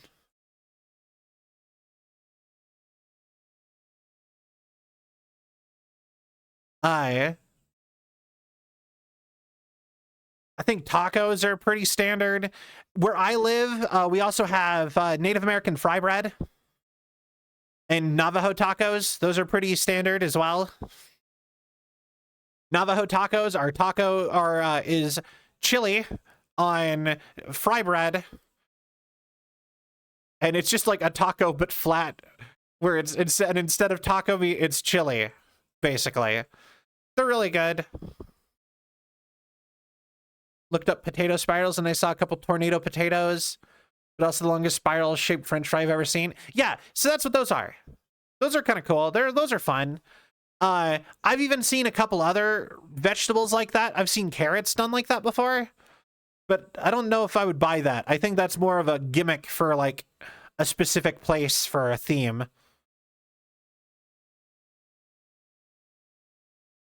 But yeah,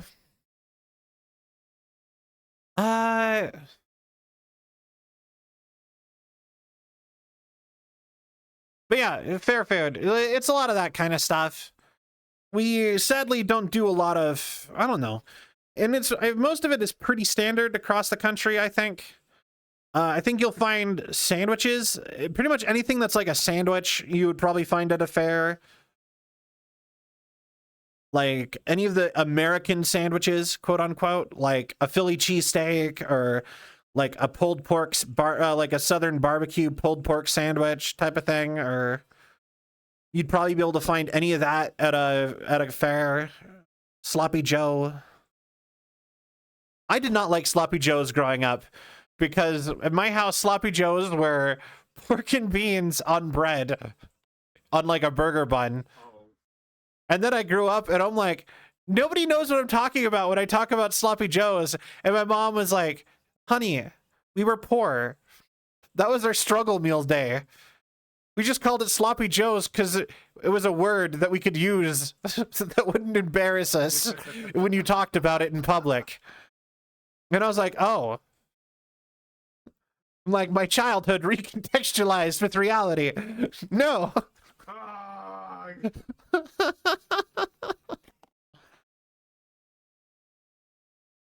So yeah, apparently Sloppy Joes do not have beans in them. They are not pork and beans with ground beef on bread. Apparently they're closer to taco meat on bread. Just like, basically like a terrible hamburger.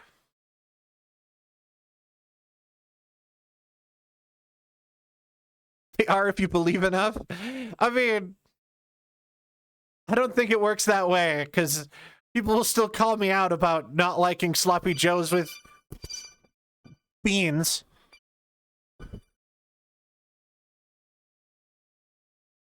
Ring,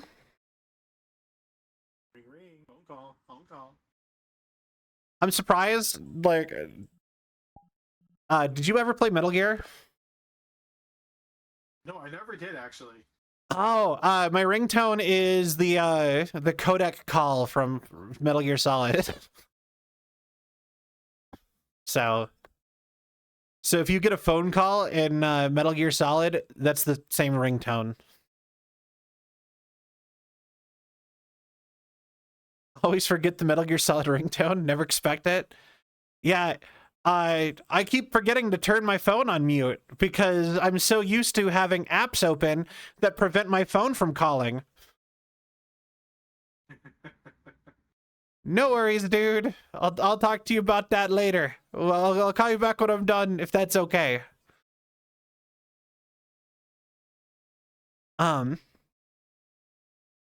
person who called me is in chat. Who's calling? Someone in chat's calling you? Yeah, no, it's someone I know IRL. They just popped into stream to apologize for calling me while I'm streaming. Oh, okay. I was about to say, it's like, what? Also, my text message tone is the Final Fantasy VII ring victory theme. The dun dun dun dun dun dun dun dun dun. That I know. I never played 7, but I know the tone.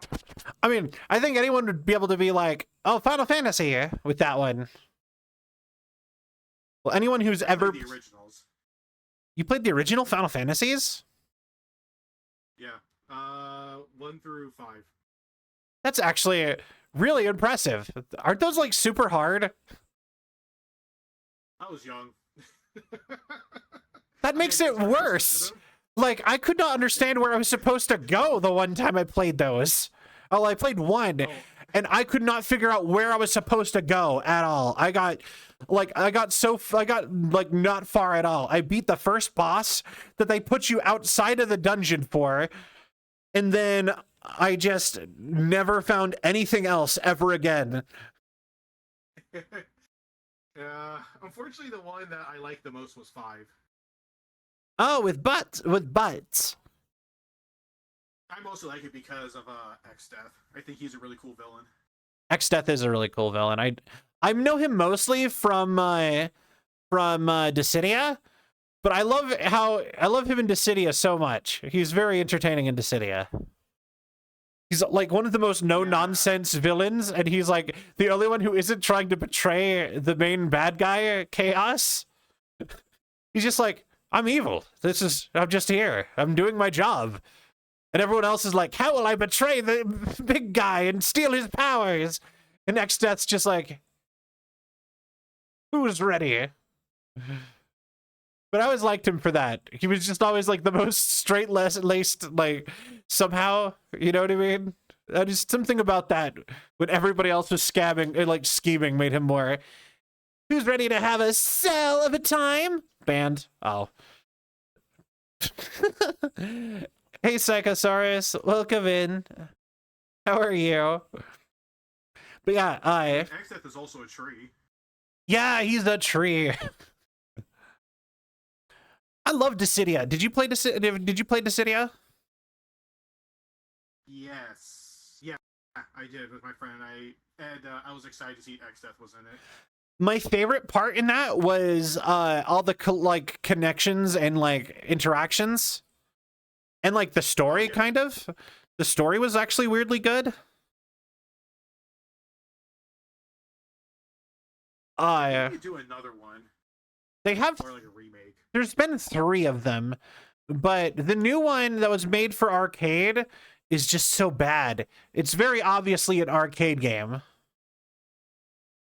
That's unfortunate.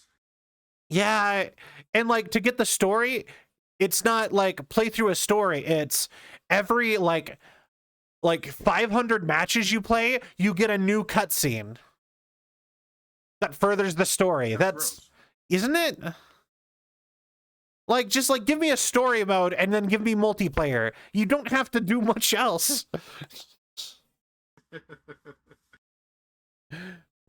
But like, yeah, I don't know. And they cut the roster down too.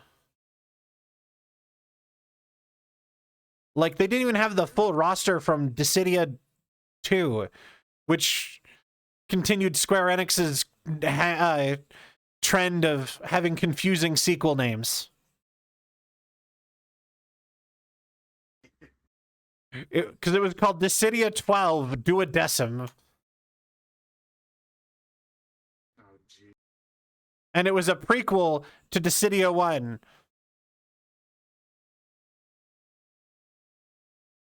Gotta love when they do that. I mean, this is also coming from the people who had to be created 358 over 2 days. And Birth by Sleep, Rebirth, or I don't even remember all the Kingdom Hearts names. They're all super confusing.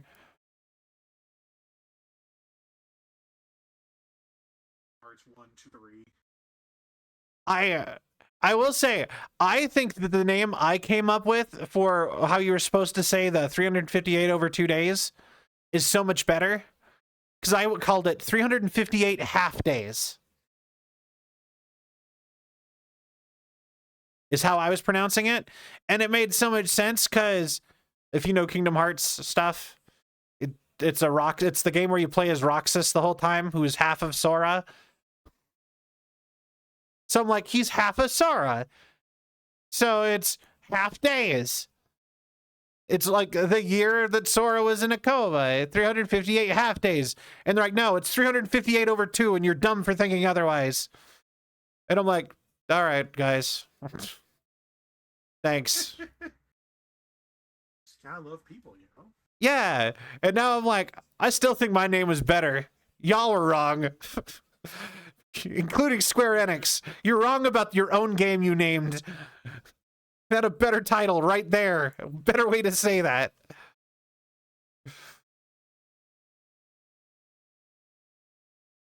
But, you know, I'm not in charge of these decisions.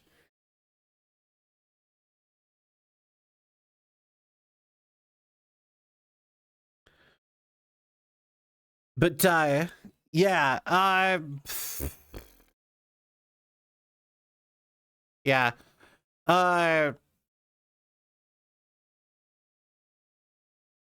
But yeah, no, Dissidia, I really loved it. I really wish that what I wanted more than anything is I wanted them to make, like, I wanted more story out of that. Because they wrote them, I hate when franchises write themselves with assuming that they'll never make another one. Because then, if it sells well, then you have to make another one. Because Dissidia started their franchise with the final cycle of 13, and they said that like there only is and only ever will be 13 cycles. You ended the cycle and saved the day forever. And then when they made a sequel, they had to go back to the 12th cycle.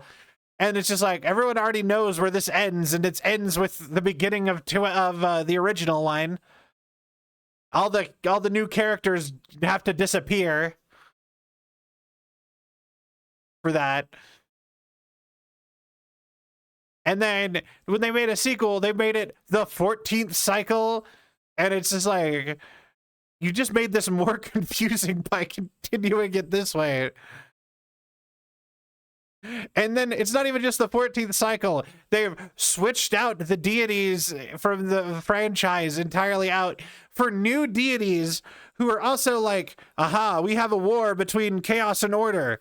Who are you? I am Materia. And then why is Cloud not immediately like, your name is Magic? I don't even remember what the other dude's name is. I just remember he was kind of hot for some reason. I think he was like shirtless. I remember him being shirtless and like jacked, but in like a JRPG kind of way. In like a youthful jacked, you know what I mean? And he was always shirtless, and I think he wore like armor and a skirt over his armor. My head hurts trying to think of how to make sense of the story. Yeah, the worst part is, though, is it had so many good interactions with characters. Like, you had Kefka from 6, calling Sephiroth a mama's boy and like refusing to work with him because he thought he was so pathetic because he was so obsessed with his mother. And you have Exdeath being like the only one who's taking his job seriously and not trying to fuck over their own faction. Then you have the Emperor, who is like the whole time was just like, I'm actually in charge, guys. The Emperor from 2, who never actually had a name reveal, so he's just the Emperor. And then just so much stuff with that. It's funny and entertaining. And it's just like all the interactions with like completely clashing lore is so good. But then they're like, no, we're just not going to focus on the good parts of our JRPG crossover game. And we're going to focus on the worst stuff about it. And now I don't think they're going to make a Dissidia 4 because 3 was so bad. Yeah, I can believe that. So, yeah, sad about that. Doesn't help that Kingdom Hearts, everyone was always begging Kingdom Hearts to get added, at least in the States, for that matter, either. I have never played Kingdom Hearts. It's okay. The worst part about Kingdom Hearts is all the Disney stuff, which is funny. Because that's like half the game. But all the stuff that's like original content of Kingdom Hearts is super good. And then the Disney stuff is okay at best and kind of tedious and boring at worst because it's just the Disney movie, but playable. But now with a Japanese, with like an anime protagonist involved for some reason. Who doesn't get to change the plot. He just shows up and is just like, why are you here? Because, okay. And then the Disney movie goes on. With just Donald, Goofy, and an anime kid for some reason just involved. And sometimes he gets to like interact with the characters and like have a relationship sort of with these characters and bond. But a lot of the time he doesn't either. He's just, the movie goes on without him. But just with him there, like standing to the side awkwardly kind of a lot of the time. Just standing over there menacingly. Yeah, and it's especially funny when the protagonist of the Disney movie doesn't help you. So you're just like, why are we even in a Disney movie at this point? Why are we here? Yeah, why are we here? And it's especially weird when, like, you go to a Disney movie that takes place in a set real-life place. You're like, I'm on the planet of the Land of Dragons, which, in the nation of China. Because Mulan. And I'm like, yeah. Why are we in China? Why is China a planet in space? That doesn't... It was something about that feels awkward. And then you can go to another planet and it's London. And I'm like, I guess it kind of feels that way when you travel Earth. But something about it being literal real world places in other planets that are not, even though they're the same place, you know what I mean? Having London be a different planet than China is weird. I mean, Africa being a planet. I mean, with Lion King, it's just the Pride Lands. They don't go into that. And with Tarzan, they call it just Congo Jungle. Because, you know, it takes place in the jungle, and they never mention Africa or London. It's just Jade and them all came from somewhere else on this world to the jungle that you are in. Wait, the whole planet is London? Pretty much, yeah. Bongo! Thank you for the raid! Welcome, Raiders! I am Cell, or actually, I'm gonna wait for the actual raid thing to pop up.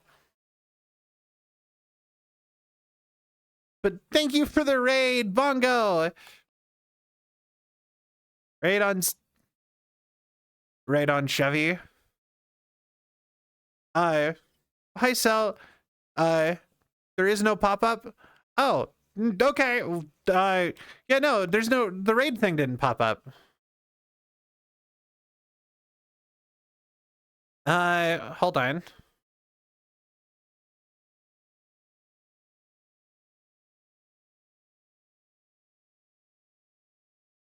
So I raided into someone and they ended early, so I detoured to you. Ah, okay. So it's like an offline. Okay, got it. Welcome, Raiders. I am Cell, Android Girl Variety VTuber. I do lots of things. Today we're doing VR chat. We are hanging out. We've just kind of chilling. I was kind of just ranting about Kingdom Hearts. Before that, we were talking about American fair food and Final Fantasy. But let's get you a shout out. Actually, also, do I have a mod here? Sai here? Yeah, is Sai here? Or any mod? I am really bad at typing in VR. That's part of why I'm like, please let someone else be here.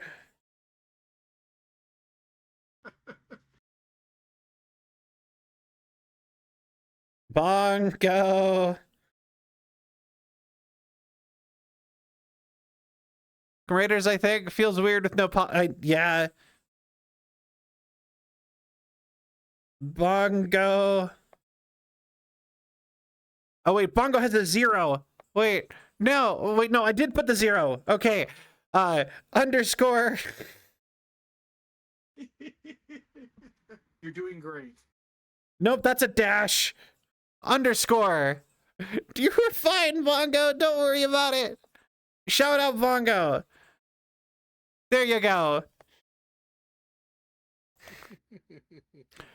I need to give you a shout out later, too. Because you're on stream, so. But yeah, welcome, Raiders. I'm Cell, Antigrave Variety VTuber. We do lots of things here. Today we're doing a VR night because I very rarely ever actually hop on VR, and I'm trying to change that. And also, I was specifically told this would be a good night for me to do VR. So, woo, VR. Yay! Kermit hands. Also remember one thing, chat. Always remember one thing. Yeah. Cute. What? So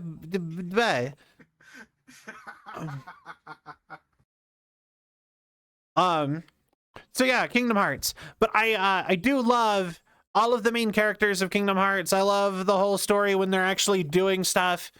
The Disney stuff is kind of filler most of the time. I never played 3, but that's really my only complaint with Kingdom Hearts is that the Disney stuff generally has nothing to do with the plot most of the time. So you're just like, just going and living through a Disney movie again that you've probably already seen a million times, but in video game form. That's, like I said, that's my only real complaint with Kingdom Hearts. I like it. Also, the naming conventions are complicated and they made way too many spin-offs before making a sequel. But it's a very likable franchise, and I hesitantly recommend it to people. Also, the lore is only complicated if you try to explain it. Which is funny, actually. It's only complicated if you try to explain it. If you just, like, play the games and follow along, it makes perfect sense. You won't even question the logic of anything, really. It's pretty good about that.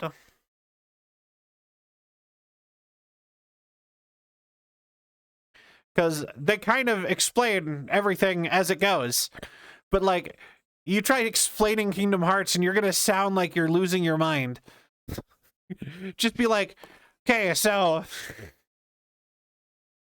there's these things called heartlesses that are eating planets by having people who are too heartless and evil who lose their heart, which is like a soul. But there's also, it's different from your mind and your body, which are also other things. But if you become too evil, you lose your soul, or your heart, as it's actually called in the universe. And your heart leaves your body and joins a thing called Kingdom Hearts, which is a giant moon in space shaped like a heart. Okay? And there's a thing called a Keyblade, and the only way to get your heart back is for somebody or your planet if it gets taken over, because the other way to become a Heartless is to get killed by a Heartless. And everything's like, they imply that Disney, like actual Disney characters and worlds have just gotten destroyed by Heartless, and where everyone died. Which is a dark implication that they never really go into. Like, including like Winnie the Pooh. It's just like, oh no, that's awful. But yeah, so your heart leaves your body and you become a Heartless, or technically your heart becomes a Heartless. Shit, wait, what's Kingdom Hearts again? Oh no. Wait, I lost track of things. What is actually Kingdom Hearts? You said Kingdom Hearts was a moon.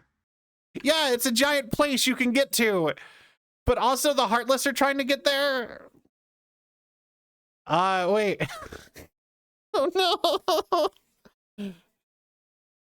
So there's another dimension called the Land of Darkness, and it's everywhere. And you could go there through portals, and it's the size of one world, but you can open it to any world depending on where you go in the Land of Darkness. Okay, and Hearts was some sort of void or a castle. Was it a person? I can't recall anymore. I know, I don't remember. It's like, all I know is you need to take the Keyblade or a ton of hearts to Kingdom Hearts, and you can destroy or save the universe. And, oh wait, no, I remember. Every world has a keyhole. And the keyhole, if you unlock the keyhole, it opens a door to the heart of the world. That is what the Heartless is taking, also known as the Darkness. So, and Kingdom Hearts is the keyhole to the universe. That's what it is. And if you go through it, you can end up in the Land of Darkness. It's like the seal of the Land of Darkness to keep it away from the rest of the world. But everything in the Land of Darkness happens to just be strong enough to just open portals to the real world anyway. So kind of makes you wonder why any of that matters a little bit, actually, now that I'm thinking about it. But at the end of Kingdom Hearts 1, you seal the keyhole, you lock it. It's not just sitting there unlocked, you need to lock it. And you lock Mickey Mouse and your best friend on the other side. And then you try to figure out a way to open a portal to let them out back into the real world. And then you find out what happens to all the Heartless's bodies that are just left there after they become Heartless, which apparently they just disappear, and they never explained it. I always assumed it was like in Kingdom Hearts 1, you assume it's because they died and it's Disney, so they're not going to show dead bodies, right?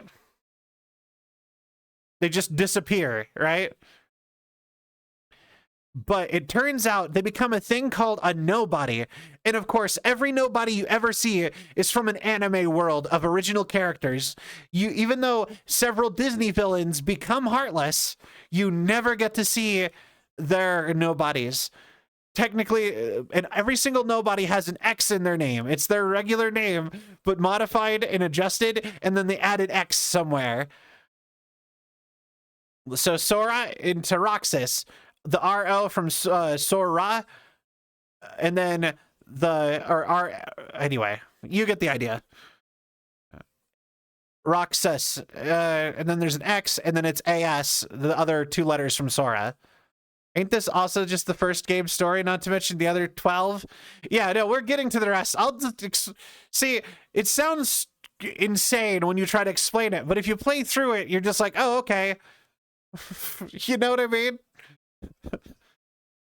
So their bodies hop up and they become things called nobodies because they don't have a soul or a heart, right? And they're like, we need to get our heart back because we don't feel like a real person.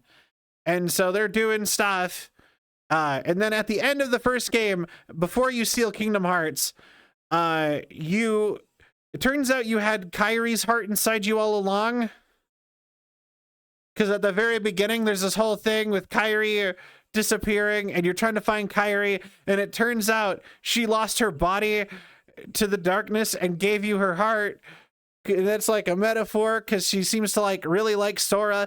And then there's this whole thing with Riku trying to find her body. They're one of the only couples in all of fiction where I'm like, I can only ship them as a polyamorous throuple because they all seem to have a weird thing for each other. Stories fed to you slowly in the games and you're immersed. But complicated like this sounds like a damn fever dream. What's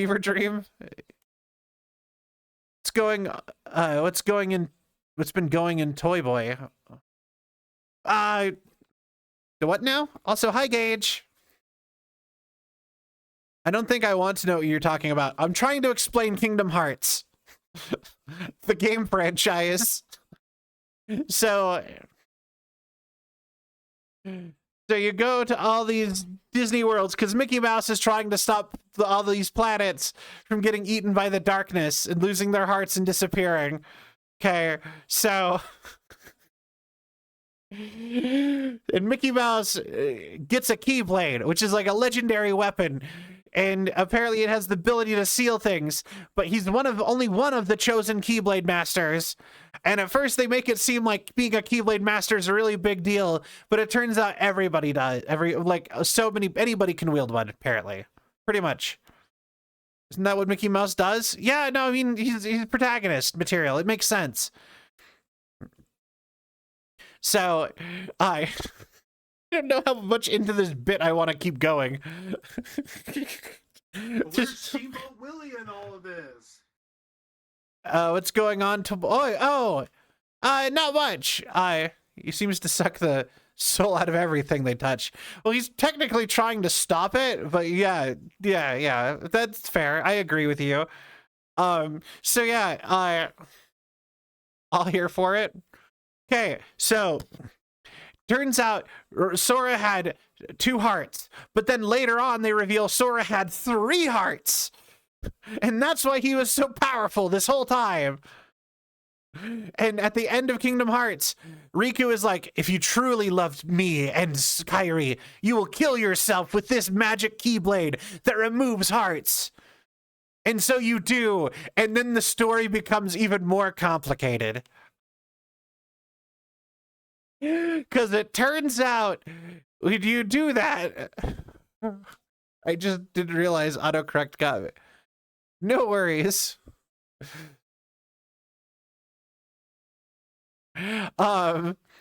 So yeah, that's when it gets more complicated. The thing is, they don't reveal that Sora had 3 hearts until way later. But you think Sora only has 1 heart, and you actually get to play as a Heartless for a minute, and you're like, oh no, I'm a Heartless. And Kairi is running around with the Keyblade and Donald and Goofy because she got her body back. And you're like, okay, Kairi, go do some stuff. You're free. Then you're like, but Sora is now a Heartless because this thing got released. And then I think Kairi hugs him, and it turns out she had Sora's heart too. And you're like, oh, shipping stuff.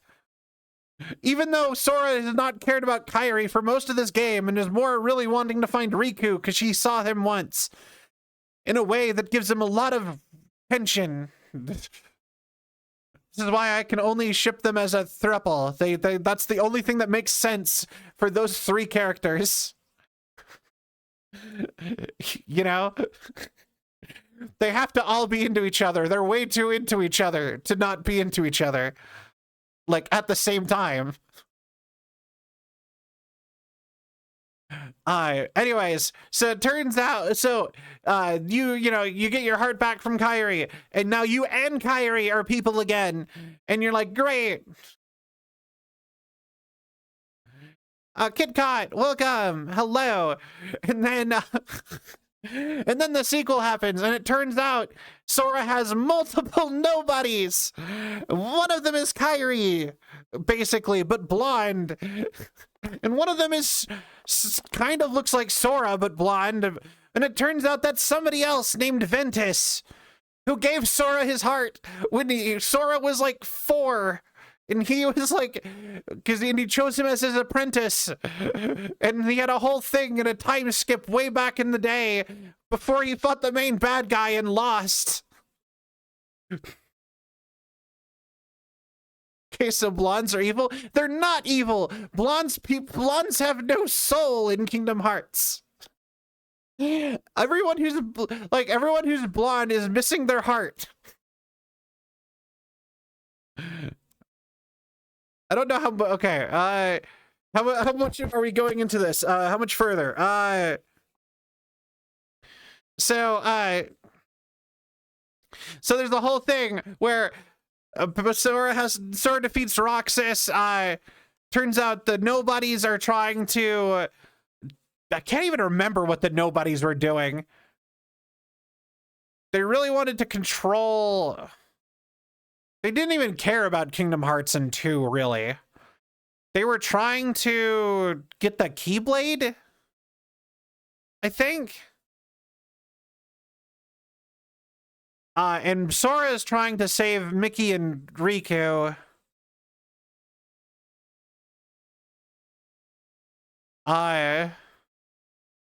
Wait, hold on. Sora's trying to save Mickey and Riku. I know this. Come on. Turns out Roxas is actually Ventus's nobody. You never actually meet Sora's nobody. Who's with you? This is Lorano. You've probably seen them in chat before. Chat is going into IRL segregation. Wait, what? They have a cool avatar.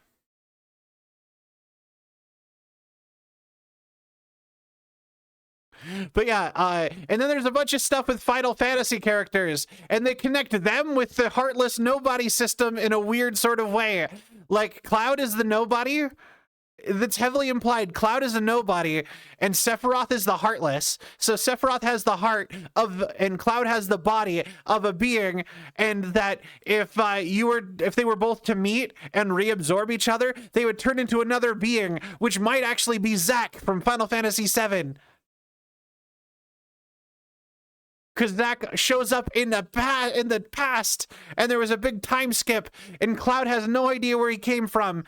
And Tifa has been looking for somebody with spiky hair, and it's like a whole thing. Yeah, all right, I'm done. It looks like a Leviathan from Subnautica. Yeah, kind of, actually. I went way too long. I'm sorry. I kind of want to make that a stream now. Just try to explain Kingdom Hearts from memory without looking it up. That was a half hour.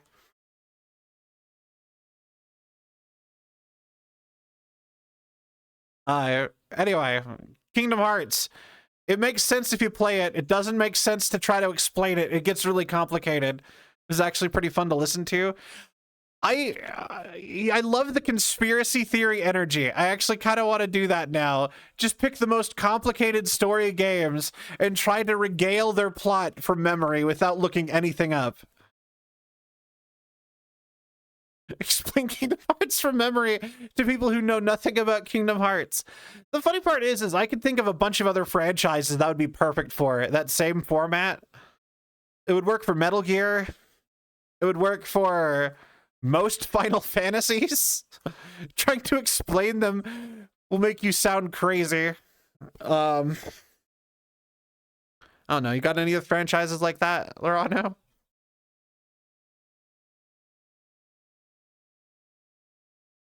Most fighting games, probably, actually. You doing okay? I feel like I talked for a long time without letting you speak at all, and I feel kind of bad about that now.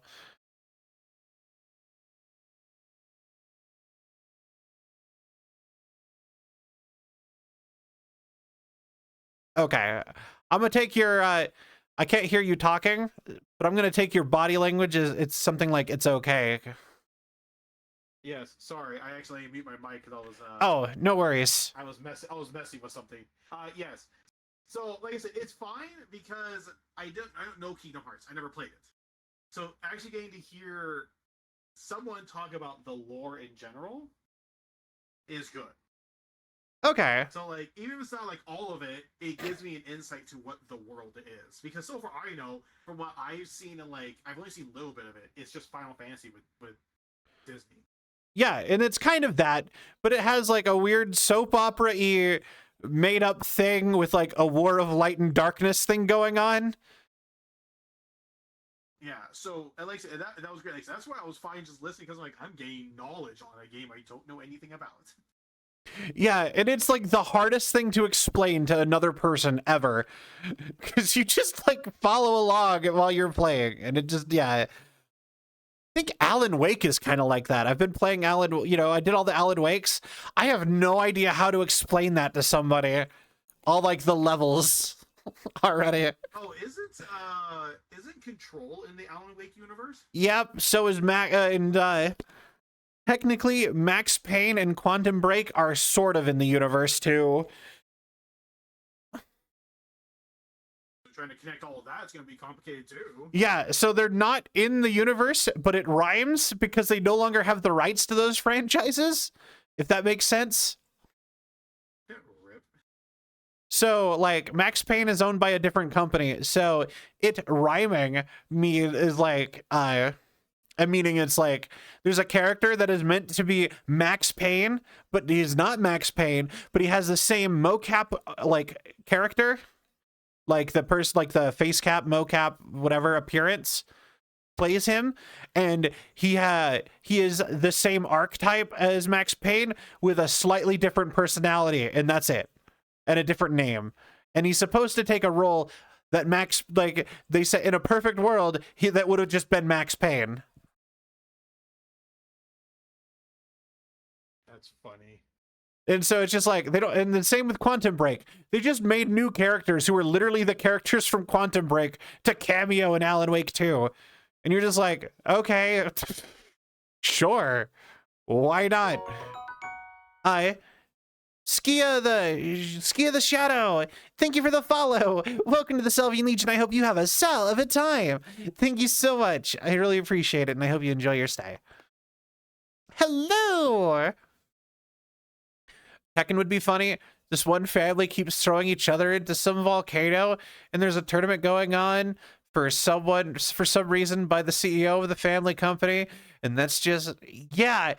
Don't mention the fact that Tekken is in the same universe as Street Fighter and Fatal Frame and not Fatal Frame, Fatal Fury, and pretty much every Japanese fighting game, because of Tekken, are all in the same universe now, because they're all canonically in Tekken. At least they all canonically exist in Tekken's universe. Oh, also how DC Comics and Mortal Kombat are in the same universe? They're in the same multiverse. Yeah, which is... because they're all connected through hell. Also, Marvel and DC are technically in the same multiverse. They actually have a thing called, they have a thing in Marvel and DC that they both reference from their crossover called the Multiversal Wall. And they both reference it because it broke, and they did their big Marvel and DC crossover in the 80s that they've never been able to do again. And they both still reference the Multiversal Wall occasionally. DC more than Marvel. Because it's a plot point in DC where part of it came down and a different section of the multiverse came through, and it was more DC. But they imply they're like, we don't want any more of this to get damaged or change or move. And the implication is because all of Marvel's multiverse is behind it. They're just like, we have to only let DC stuff through here. We cannot let Marvel in anymore. It's over there because that stuff canonically happened, but we cannot touch it ever again. It's oh my god, I forgot about that. Akuma being friends with Heihachi's wife was so fucking cool but funny. The fact that they canonically... Oh, hold on. They canonically made Geese Howard an actual competitor with Heihachi. Geese Howard's company from Fatal Fury is an actual canonical main competitor for the Mishima Industries, the Mishima Zaibatsu in the Tekken universe is hilarious to me. It's just like, yeah, no, Goose Howard's over across town. We can't let that. Maybe that's why they have to be so evil in Tekken. They can't let Goose Howard the goose can't get loose. They have to keep him under, you know, anything mess up, he'll swoop in and take all their business. It's just something about that's funny. I just imagine them going to board meetings together and just like the most jacked men surrounded by Japanese businessmen who are like just tiny in comparison, and they're just sit down across from each other and talk about like parking like rights or something dumb in like their neighborhood. I mean, it sounds like have you ever seen Wreck-It Ralph? Yeah, I love Wreck-It Ralph. Oh, I love the first one. Yeah, it's just those two, and apparently Akuma, and neither of them give a shit at all about what, you know, M. Bison's doing, trying to conquer the world in Street Fighter. But they're like, we're too busy throwing people into volcanoes. Like, exactly. Oh fuck, just all the lore with that is funny, and it's only Tekken, it's only canon in Tekken, and Soul Calibur is canon in Tekken. Soul Calibur is the distant past of Tekken. It's medieval times or the Renaissance. I can't remember anymore. Yeah, Goose has always been here. What, you never noticed? Yeah, just because we never invited him over didn't mean he didn't exist here. I need a drink of water. Just like how Darth Vader is also in Soul Calibur. Okay, so that actually isn't canon. Weird. I know, it's just funny. But the Geralt of Rivia Witcher crossover is canon. To both Geralt and Soul Calibur. Okay, it's not canon to the books. It's canon to game Geralt. But... So yeah, it's kind of funny how Darth Vader, like how Star Wars even got involved. They're just like a portal opened up, aren't they? And it was like, and it's something like that because like I know, I played Darth Vader in it, and Darth Vader was like, I sense a strong power in the Force. He was just sensing Soul Calibur, and so you went after it. Yeah, pretty much. Giant. So it was like, okay.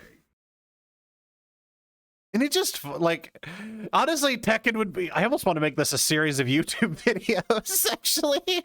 I think this... Go for it. I kind of want to... I think this would be funny to just, like, try to explain for...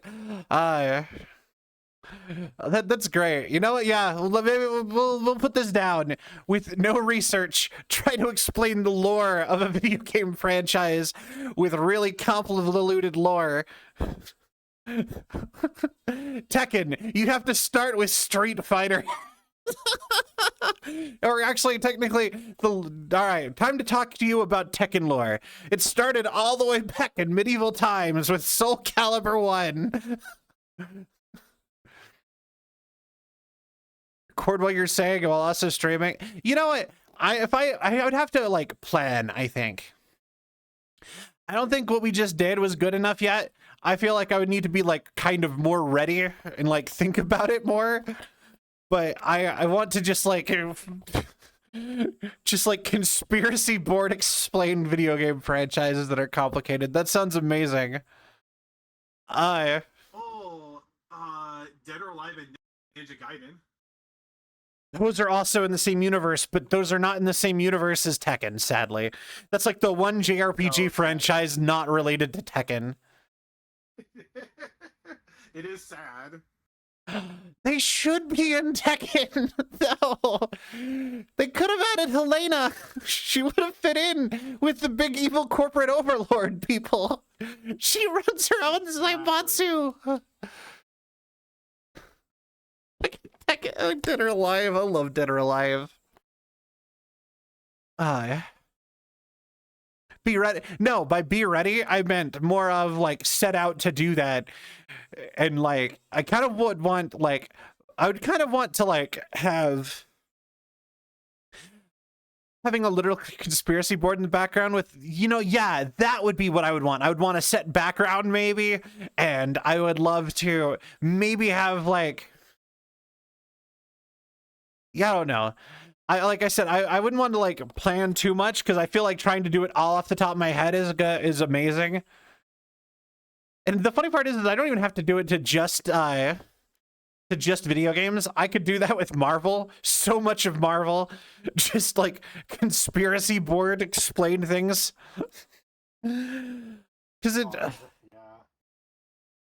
Because I know way too much about Marvel, and I've given Sil and other people I hang out with so many like conspiracy board style like this you need to follow along lectures about Marvel. I've given those on stream before, actually. I tried to explain the character Tigra and why I think she's ridiculous before on stream. So, Tigra, to Cliff Notes, Tigra is a tier 2 Avenger. Her entire story doesn't make sense because they do not let her be in a solo book. So all of her stories are only when she's a member of the Avengers. And so it's just a lot of abandoned plot lines. It'll just jump her forward without ever finding out what happened with stuff. It'll just be like, okay, so Tigra is the chosen champion of the underground city of the cat people. She's trying to hunt, she needs to be their champion to defeat some figure from some apocalypse that's coming. She immediately leaves and goes to New York City to be a superhero. She tries to sign up for the Avengers. They reject her. She hangs out with Spider-Man. They stop hanging out. She disappears for a while. She becomes a supermodel because she's sexy and a cat lady. And who doesn't love cat ladies? And also a superhero. Now she's invited to the Avengers. Now she's an Avenger. Now she's kicked out of the Avengers. Now she's Avenger again. And now she's dating Ant-Man. Oh, but now she's turned into a literal cat. Ant-Man still weirdly loves the actual cat? That's kind of weird and creepy. Oh, now she's back again. Nope, now she's an alien. Now she's pregnant. Now she's not an alien, but also still pregnant. Now she has a kid who's half alien, half person, half cat. Now she is not an Avenger. Now she's retired. Now she's an Avenger again. Now she's dating Moon Knight and he's essentially his parole officer with the Avengers.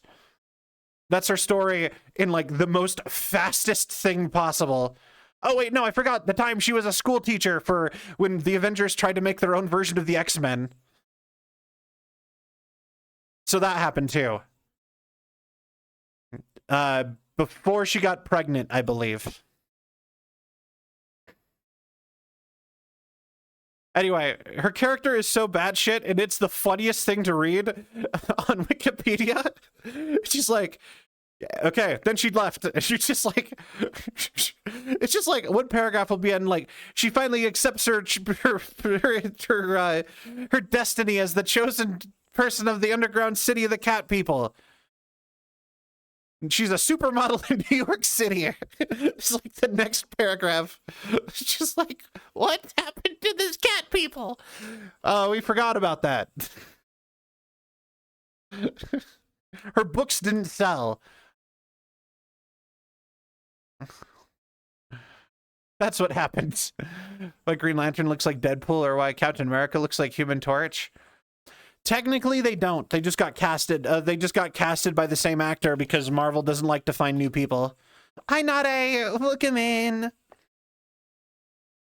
Explain a random Minecraft unfiction YouTube series. I've actually never really watched that many Minecraft YouTube, any of that kind of stuff. I never really got into like Dream or those SMPs. I never really sat and watched them. Have been lurking. No worries. Hope you've been doing, guide. You forgot about that. The comic book tradition at this point, when restarting a character story, or yeah, we forgot about that.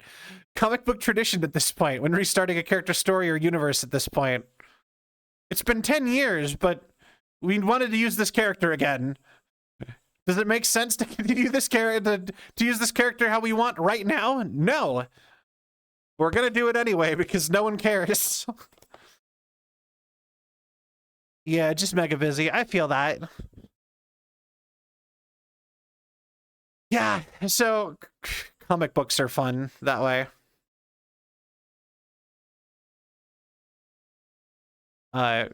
Comic books, video games. Who's gonna tell us otherwise? Us? We're the ones in charge of this decision. What, are the fans gonna care? If the fans cared, they would have bought our book. Like, and they're not wrong. That's the funniest part, is they make this decision and you're like, but my story. And they're like, if you cared, you would have bought more. The book would have sold better. And I'm like, you can't argue with it really, because they're like, you know, they're right. They canceled the book like 5-10 years ago. And no wonder, like, clearly no one gave a shit about this story. She's lucky she's getting brought back at all. You know, like, the original creator, fuck him, we own it. I mean, a little bit of that too, actually. It's a little bit of a fuck the original creator and what they were doing. It didn't sell books. And the funny part is with Tigra, it's almost entirely, the reason she keeps getting brought back is clearly because she's a sexy tiger lady. That's it. She's a cat girl. Everyone likes cat girls. Thomas, hi, welcome in. Hi. So, like, of course she's popular enough that, like, people like seeing her in books. But, like, no one cares about her as a character.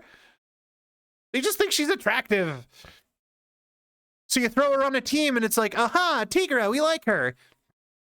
And the Marvel executives are like, yeah, you like her. Good thing you don't know anything at all about this character and you're totally fine with just whatever we'll throw at you with her. You like the design and that is it. Yeah. It's funny. I love comics. There's so many characters like that though too. Some of them are actually pretty popular, but all of their like solo stories are just like fucking garbage. They're just like non-existent. They're like, yeah, she had solo issues, like a solo series in the 70s, but she was popular, so he just kept using her in things. And we never resolved any of those plot lines from like 50 years ago, despite them being like world-ending threats. It's, oh. Yeah. So, hi. Hi, Thomas. I hope you're doing good. You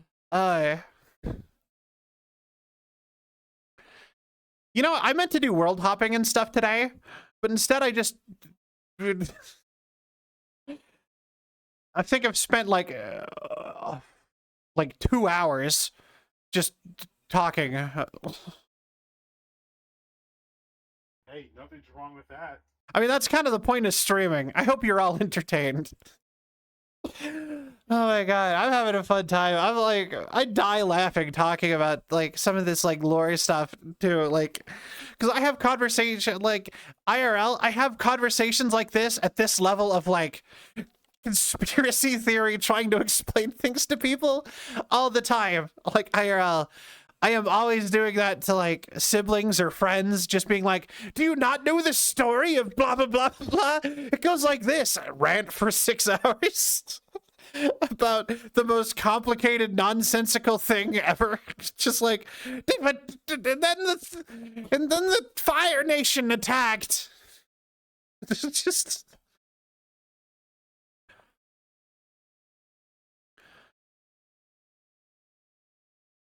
Yeah,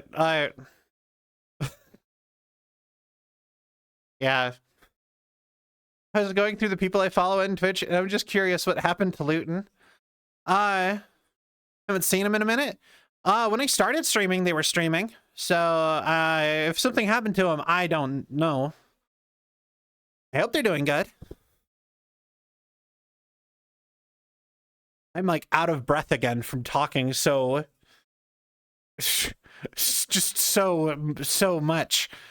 I should invite Luton to do something sometime. I actually have not done anything with Luton in I don't even know how long. Also, so the talk show is almost ready. Finally. So talk show. Maybe I'll have Luton on as one of my guests. Actually, now that I'm thinking about it, that might be a fun guest. So the thing that we were holding up on the talk show was that I wanted to have background music. And then Syl, like, I commissioned background music and it's almost done. And then Syl was like, you know, most talk shows don't even have background music. And I'm like, what do you mean? She's like, go pull up Jimmy Fallon, Takahata's Weary 101 stream, and one Iron Mouse. And none of them had music in the background of their talk shows. So I just hyper fixated on a thing that I didn't even need. I'm like, if it's just talking, it'll be boring in the VOD if there's no sound. And it's just like, no, Sal, it would have been fine. I could have started that like months ago when I first announced it, basically.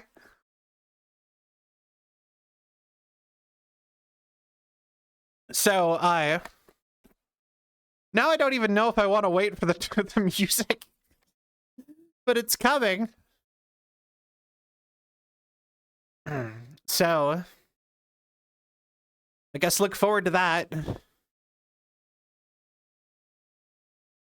All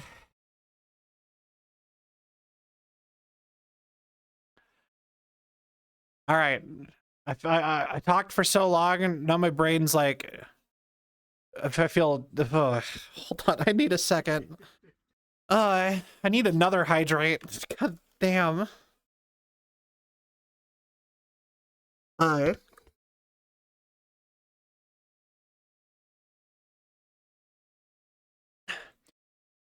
right, I feel very terrible because of my headset. When I drank my water, just barely. I wasn't using my bottle of water because I need to clean it. It's actually on my counter in my kitchen, waiting to be cleaned. Because I put it off because I'm lazy. So I just have a cup, and because of the shape of the cup and my headset, I just had to like drink any water. I had to dump some on myself. And I'm just like, this is worth it for the water, I guess.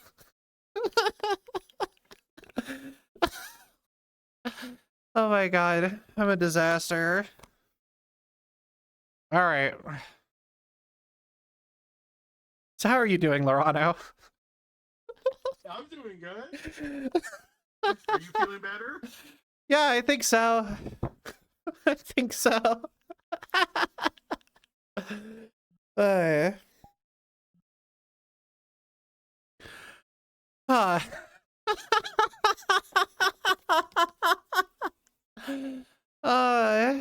Oh god. So yeah, talk show will probably be soon. It'll probably actually start within the next couple weeks. I already told Syl, I already made Syl agree to be my first guest because she's the one who makes the most sense to be my first guest because I hang out with her all the time. So, and she wanted to wait for her new model anyway. Short circuits like a splash. On there too. Yeah, I'll probably have Pokemon at some point. I just made the deal with Syl. So we'll probably have Pokemon at some point. I got Yarny to agree. So that's who I have lined up already to at some point show up. But I need to figure out who else I want to invite on and all that jazz. Getting my format stuff. I have some stuff with the format that requires some work for like pre-stuff, but it should come out soonish. It's like the Minecraft server. It's soon. At some point, it'll finally work and it'll be going. And sell short circuits like a splash toaster bath. It's great timing. Soonish. Yeah, you know, soonish. You're invited to the Minecraft server whenever it works. For the record, Lorano. Gonna do a big SMP with over 300 mods on it. You were on my short list of people to invite, so like in one of the initial runs, so yeah.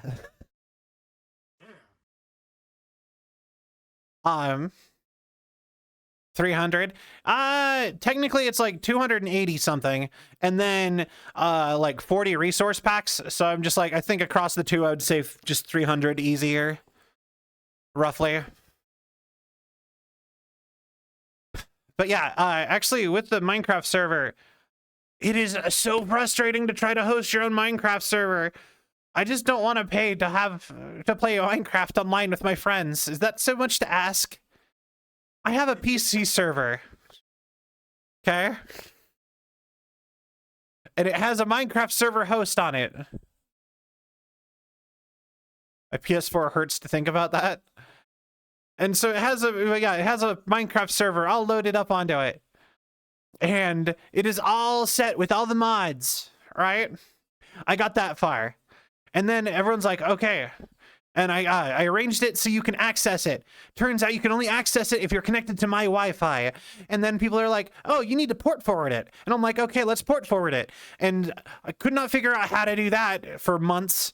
And then I finally found out how to port forward. And it still won't be accessible properly.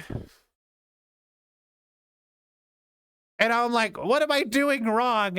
And literally, I asked somebody, and they unquote, hold on, what was the actual quote they gave me?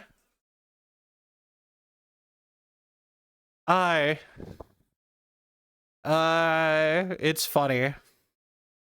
Okay, step one, after I did everything correctly, set it all up correctly, and it didn't work. Step one, sleep on it. Step two, double check everything. Okay, did that.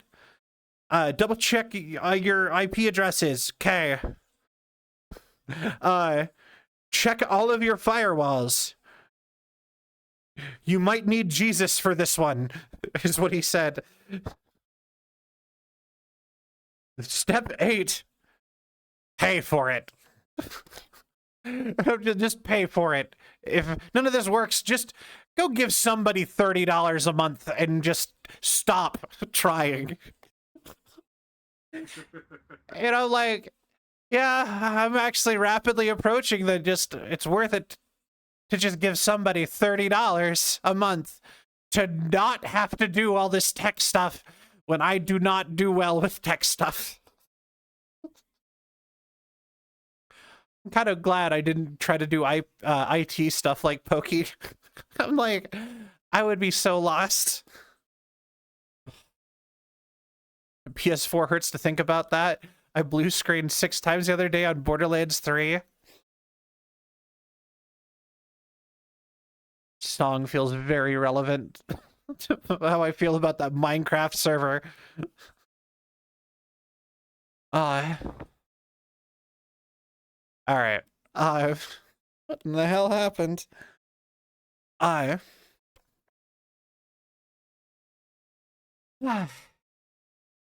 I feel like this is the most chaotic energy I've had on stream in I don't even know how long.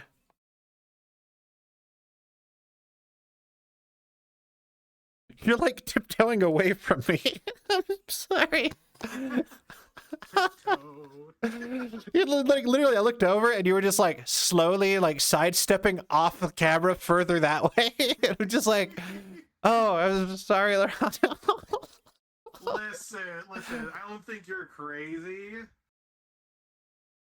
Yeah.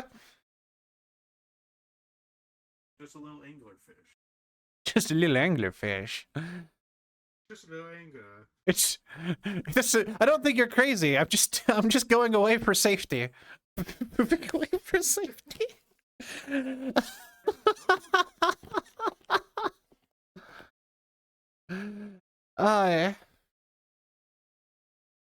But yeah, I did all the instructions except for the pay for it one, and that's the only one I'm holding off on. My lawyer advised to say to at least stay at least 3 feet from you at all times. You know what? That's fair. All right. Boy. What? Boy. All right.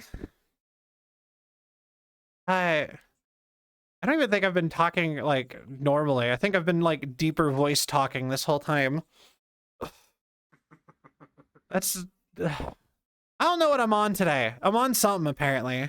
This is a weird vibe for me. I feel like I should do this. I should do this more. Now you've been good, Sal? Alright, well, fair enough. Hi. What? Alright, well, it has been 3 hours. You just say this sounds faster, not deeper. Well, good. Because like I said, I have no idea how much I've been actually keeping my voice the way I like it, so...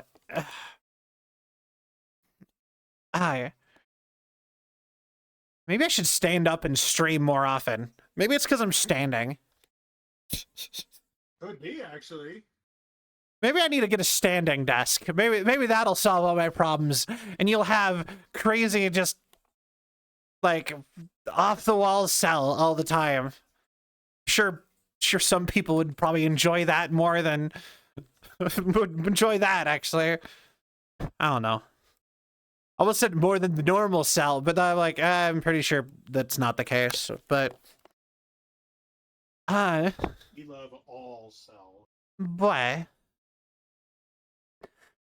I'm like walking away from camera center. You might want to build your own standing desk. They're expensive. They're like $300. And whenever I looked into furniture, it seems like most furniture is kind of in that ballpark of like, you know, several $100s no matter what you get. Hell, a tiny, like a 3-shelf bookshelf is already like $80. Why is furniture so expensive? It really does not feel like it should be that expensive. Something I can buy on Club Penguin for 25 units should not be $500 US, like IRL. Free Club Penguin into this? Good God. Am I not wrong? Like, the super cheap furniture in video games, IRL is like several $100s, and you're just like, why? What? I'm very video game pilled. I think of a lot of... I will genuinely admit that in real life, I think of a lot of things in terms of video games. Club Penguin conversion rates. Like, genuinely, when I think of how expensive something is, I literally compare it to the amount of enjoyment I would have gotten if I would have just spent that money on video games. Thus, like, I like rarely buy furniture and clothes a lot of the time because I'm just like, my clothes are fine. I don't get enjoyment from those really most of the time. Same with furniture. I'm like, I got my couch and my TV and, you know, all my stuff, all my books and video games and collectibles are in boxes, but that's fine. I could just buy more collectibles and video games for the same price as something to hold what I already have. And if I get more, which I will need more shelves anyway. Save myself some cash. So I hate movies, so damn expensive and not worth it compared to games. I love going to the movies because it's a very fun experience, but I always go to the matinee. I never go to like night. If I go to a movie, it's gonna be like 2 p.m.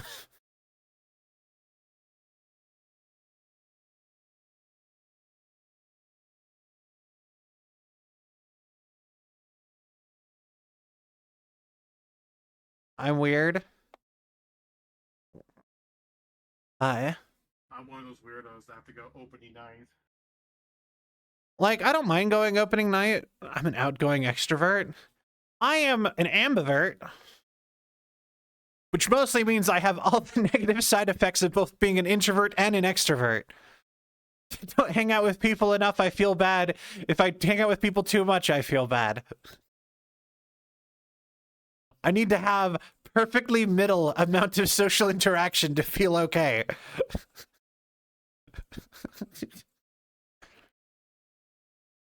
I don't know if other ambiverts like me are like me in that regard, but I'm very particular. I need to be that like Goldilocks zone of social. So like playing games, but I hate being inside. Just set your TV up outside. Play video games on your lawn. Or if you don't have a lawn, on your front porch, just sit and play video games. Maybe even through a window. People can just see you. Who knows? Maybe your neighbor will pop over and be like, "Hey, you got a player too?" And you'll be like, "Yeah, man." And then now you're playing Smash Brothers through your window on a couch on your front porch. Actually, I kind of hate that seems like a totally awesome vibe. Kind of, right? A little bit. Like, I was saying it because it was kind of like a ridiculous idea, but the more I'm like, I want that. It sounds nice, actually. Is there a term for wanting social engagement for not liking any that I get? Not that I'm aware of, but it sounds like something that there should be a term for. Maybe it just is like bad social interactions. Would be my guess, actually.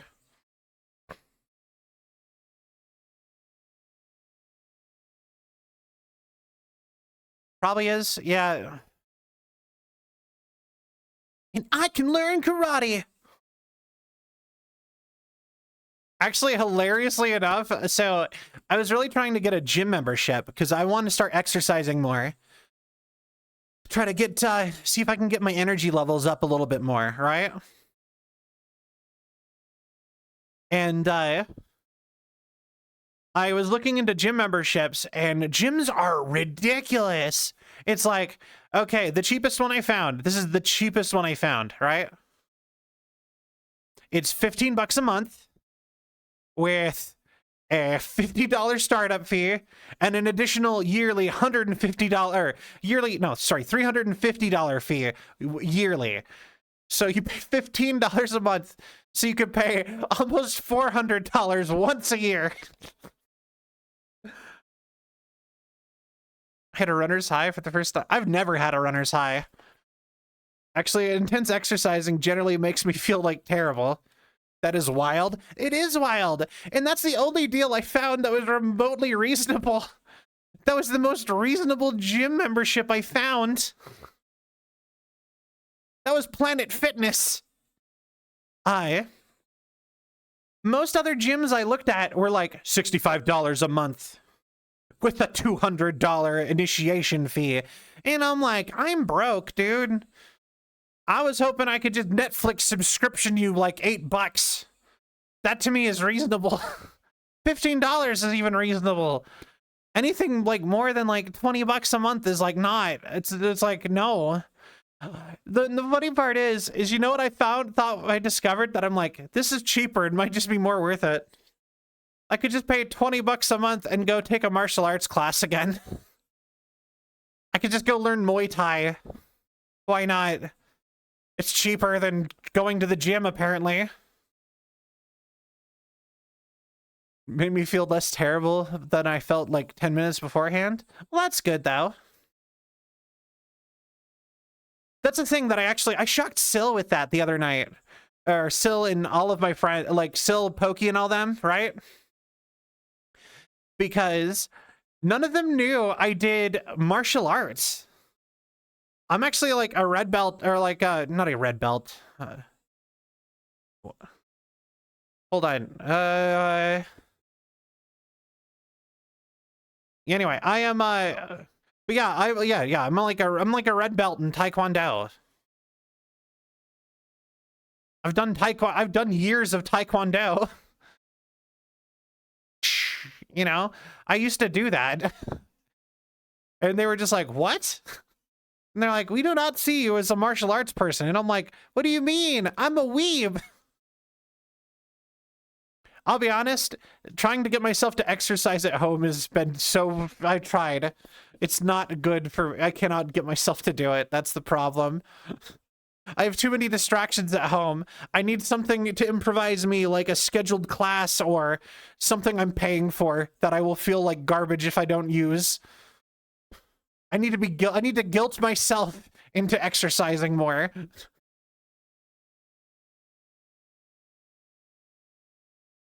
Very relatable. Yeah, because just being like, all right, do a push, go do like 30 squats today before you get coffee. And, tomorrow, you know, if I was like, go do 30 squats tomorrow before you get coffee, and then 20 push-ups or 20 sit-ups afterwards, or something like that, at best I will do it once. And then I will forget about it the next day, and it'll be over. And I'm just like, oh. And I won't realize that I didn't feel like continue on with that until like a month later. And I'm like, oh yeah, I wanted to do that every day. And so I'm not good at that. And more of, you know, yeah, lots of running. You know, I actually did take up running for a little bit, but then my dad made fun of me for running. And then I stopped. Kept saying stuff about like, it's way too hot. Why are you doing this? It's so dumb.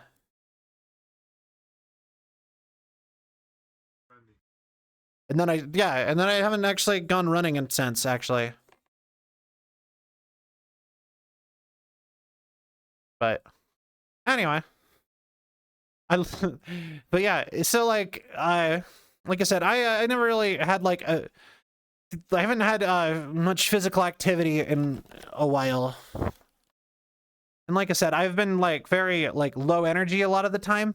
And like I said, I really been thinking, so yeah, I've been really thinking getting some more exercise into my day today would be good. But like I said, I can't afford to go to a gym. So I'm actually thinking about taking more martial arts classes. And I think that's hilarious. Just cells out here learning like MMA moves for basic physical health. Oh, sorry. I'm just trying to get myself in the center because I keep standing behind the transparent chat box. And I'm tall and like forward enough that it's like... there, perfect.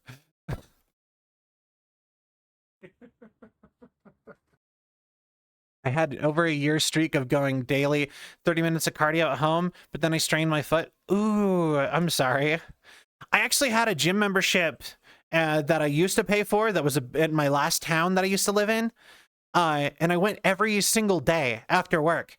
I would go spend an hour on treadmills and literally just the treadmill. I would literally just go watch like a couple episodes of anime on a treadmill at like a brisk like power walk speed, and I would just go watch for like an hour and a half or something like that, right? Until the exercise was equal to was like the tiredness broke how much I was enjoying the anime, until I was too tired to keep doing it. Basically, I would go, and then I would go home, and I did that all the time, and then I broke my leg. And then it was like, oh, and then they're like, you're out of commission for up to 9 months.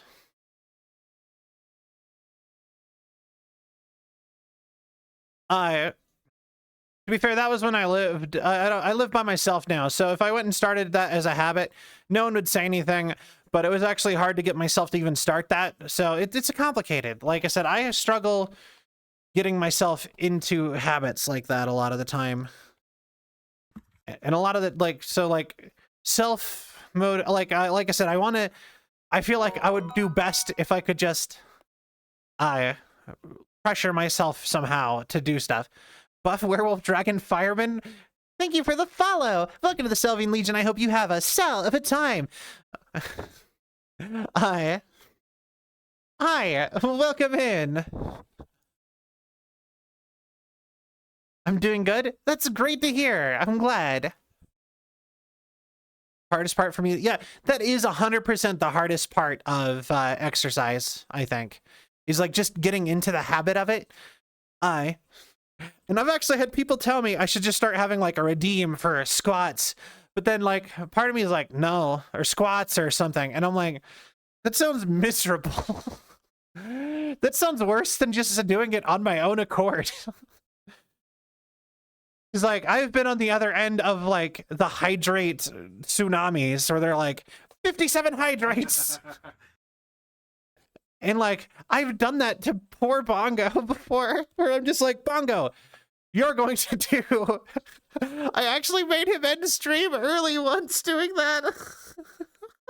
Oh no, that was like a couple years ago, but I remember being like, all like 20 squats, like 40 squats, 7 like 20-minute wall sits or whatever. It's like max everything that it let me of all of these exercise redeems, and then he was just like, see, you did this to me, and I was laughing and I felt bad, but that's 100% why that'll not be a redeem here. Once you have a habit, it's easy to maintain. True. Actually, that's one of my favorite things right now with, have you seen all the, how people are messing with the, like, protesting the AI drive-thrus?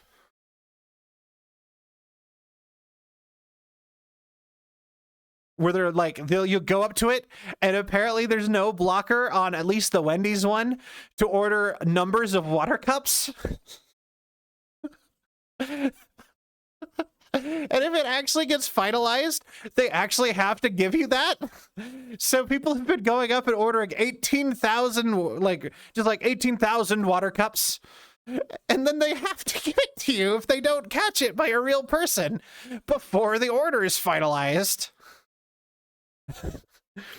So then they're forced to bring a real person in, and so you just do that every time, or you do the 1600. Have you seen the ones where they're like that with it?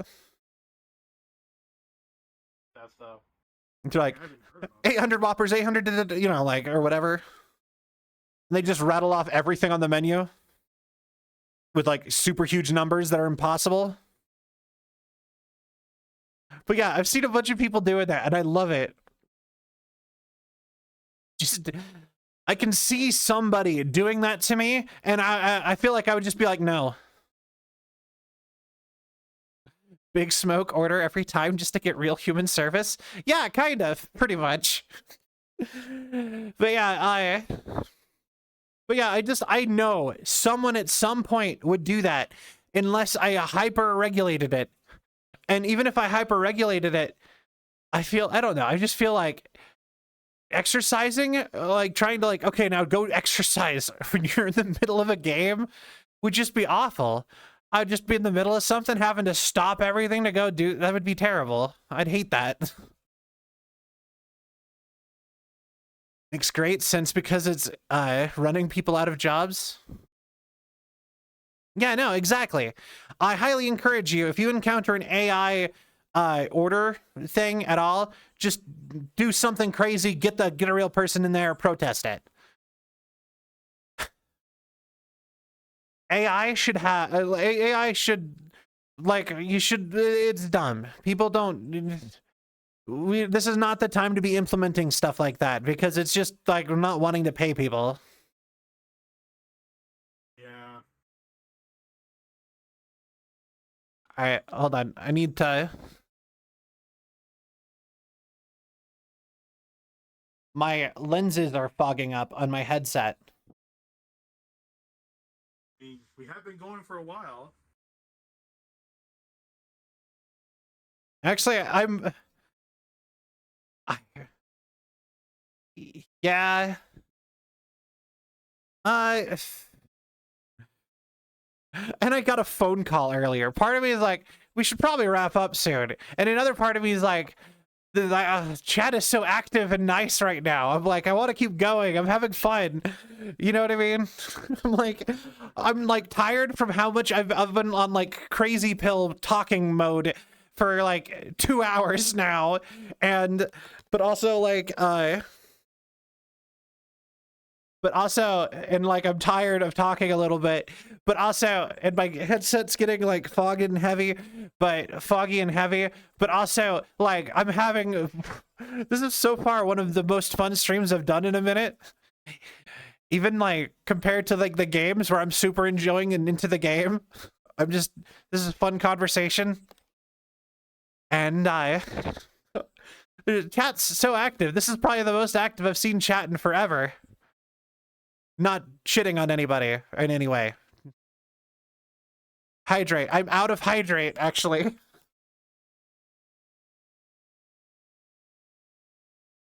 So, I'm tired of talking, huh? Just chatting and hanging out. It's great fun. It is great fun. But,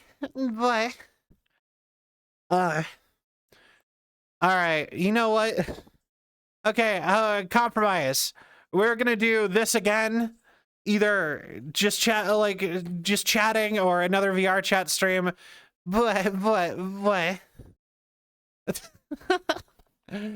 We're gonna do all this again, and I think I should probably wrap up. Yeah. I am. I think I need a minute. I need to go get a drink. I need to sit down. I catch my breath. I need to relax a minute. Yeah, I'm miles a minute for 2 hours is a lot. Who are we gonna raid?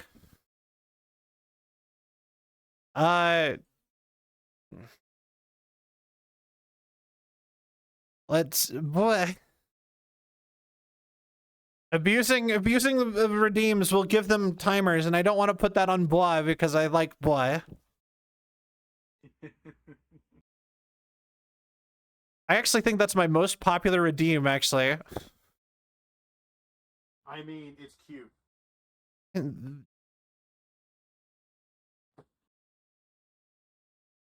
All right, boy. Okay, where am I sending you guys?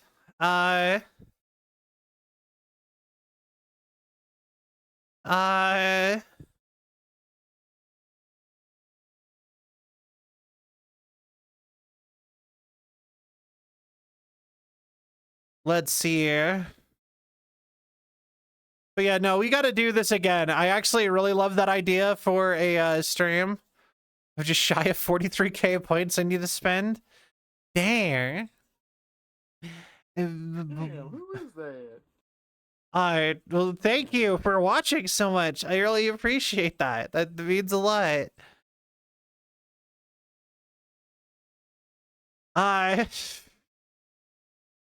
I have no idea. This is always like the hardest part of streams to me, picking somebody.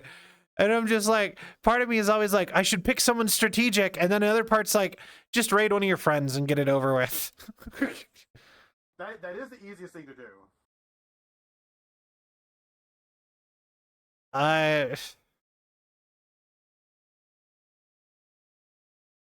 Okay,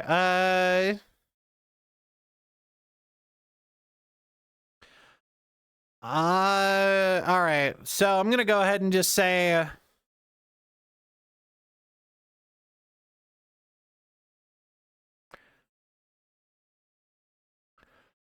but yeah, in my schedule, thank you for the care package. I'll do that as soon as stream is over.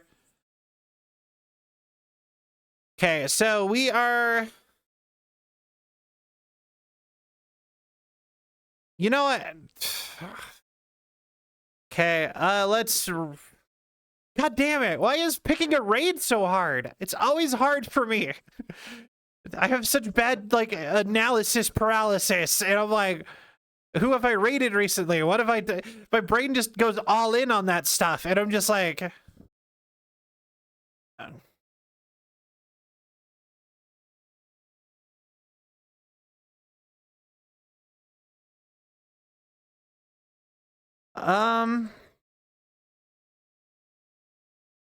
Okay,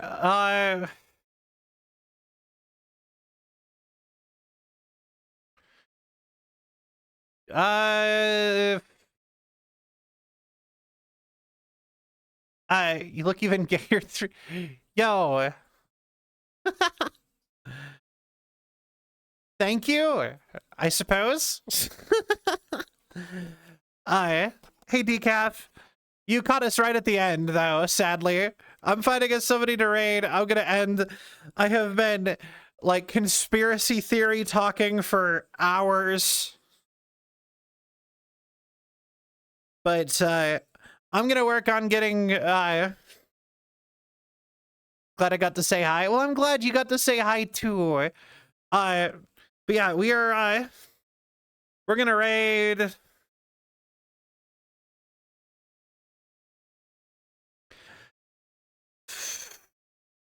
I didn't even pick somebody.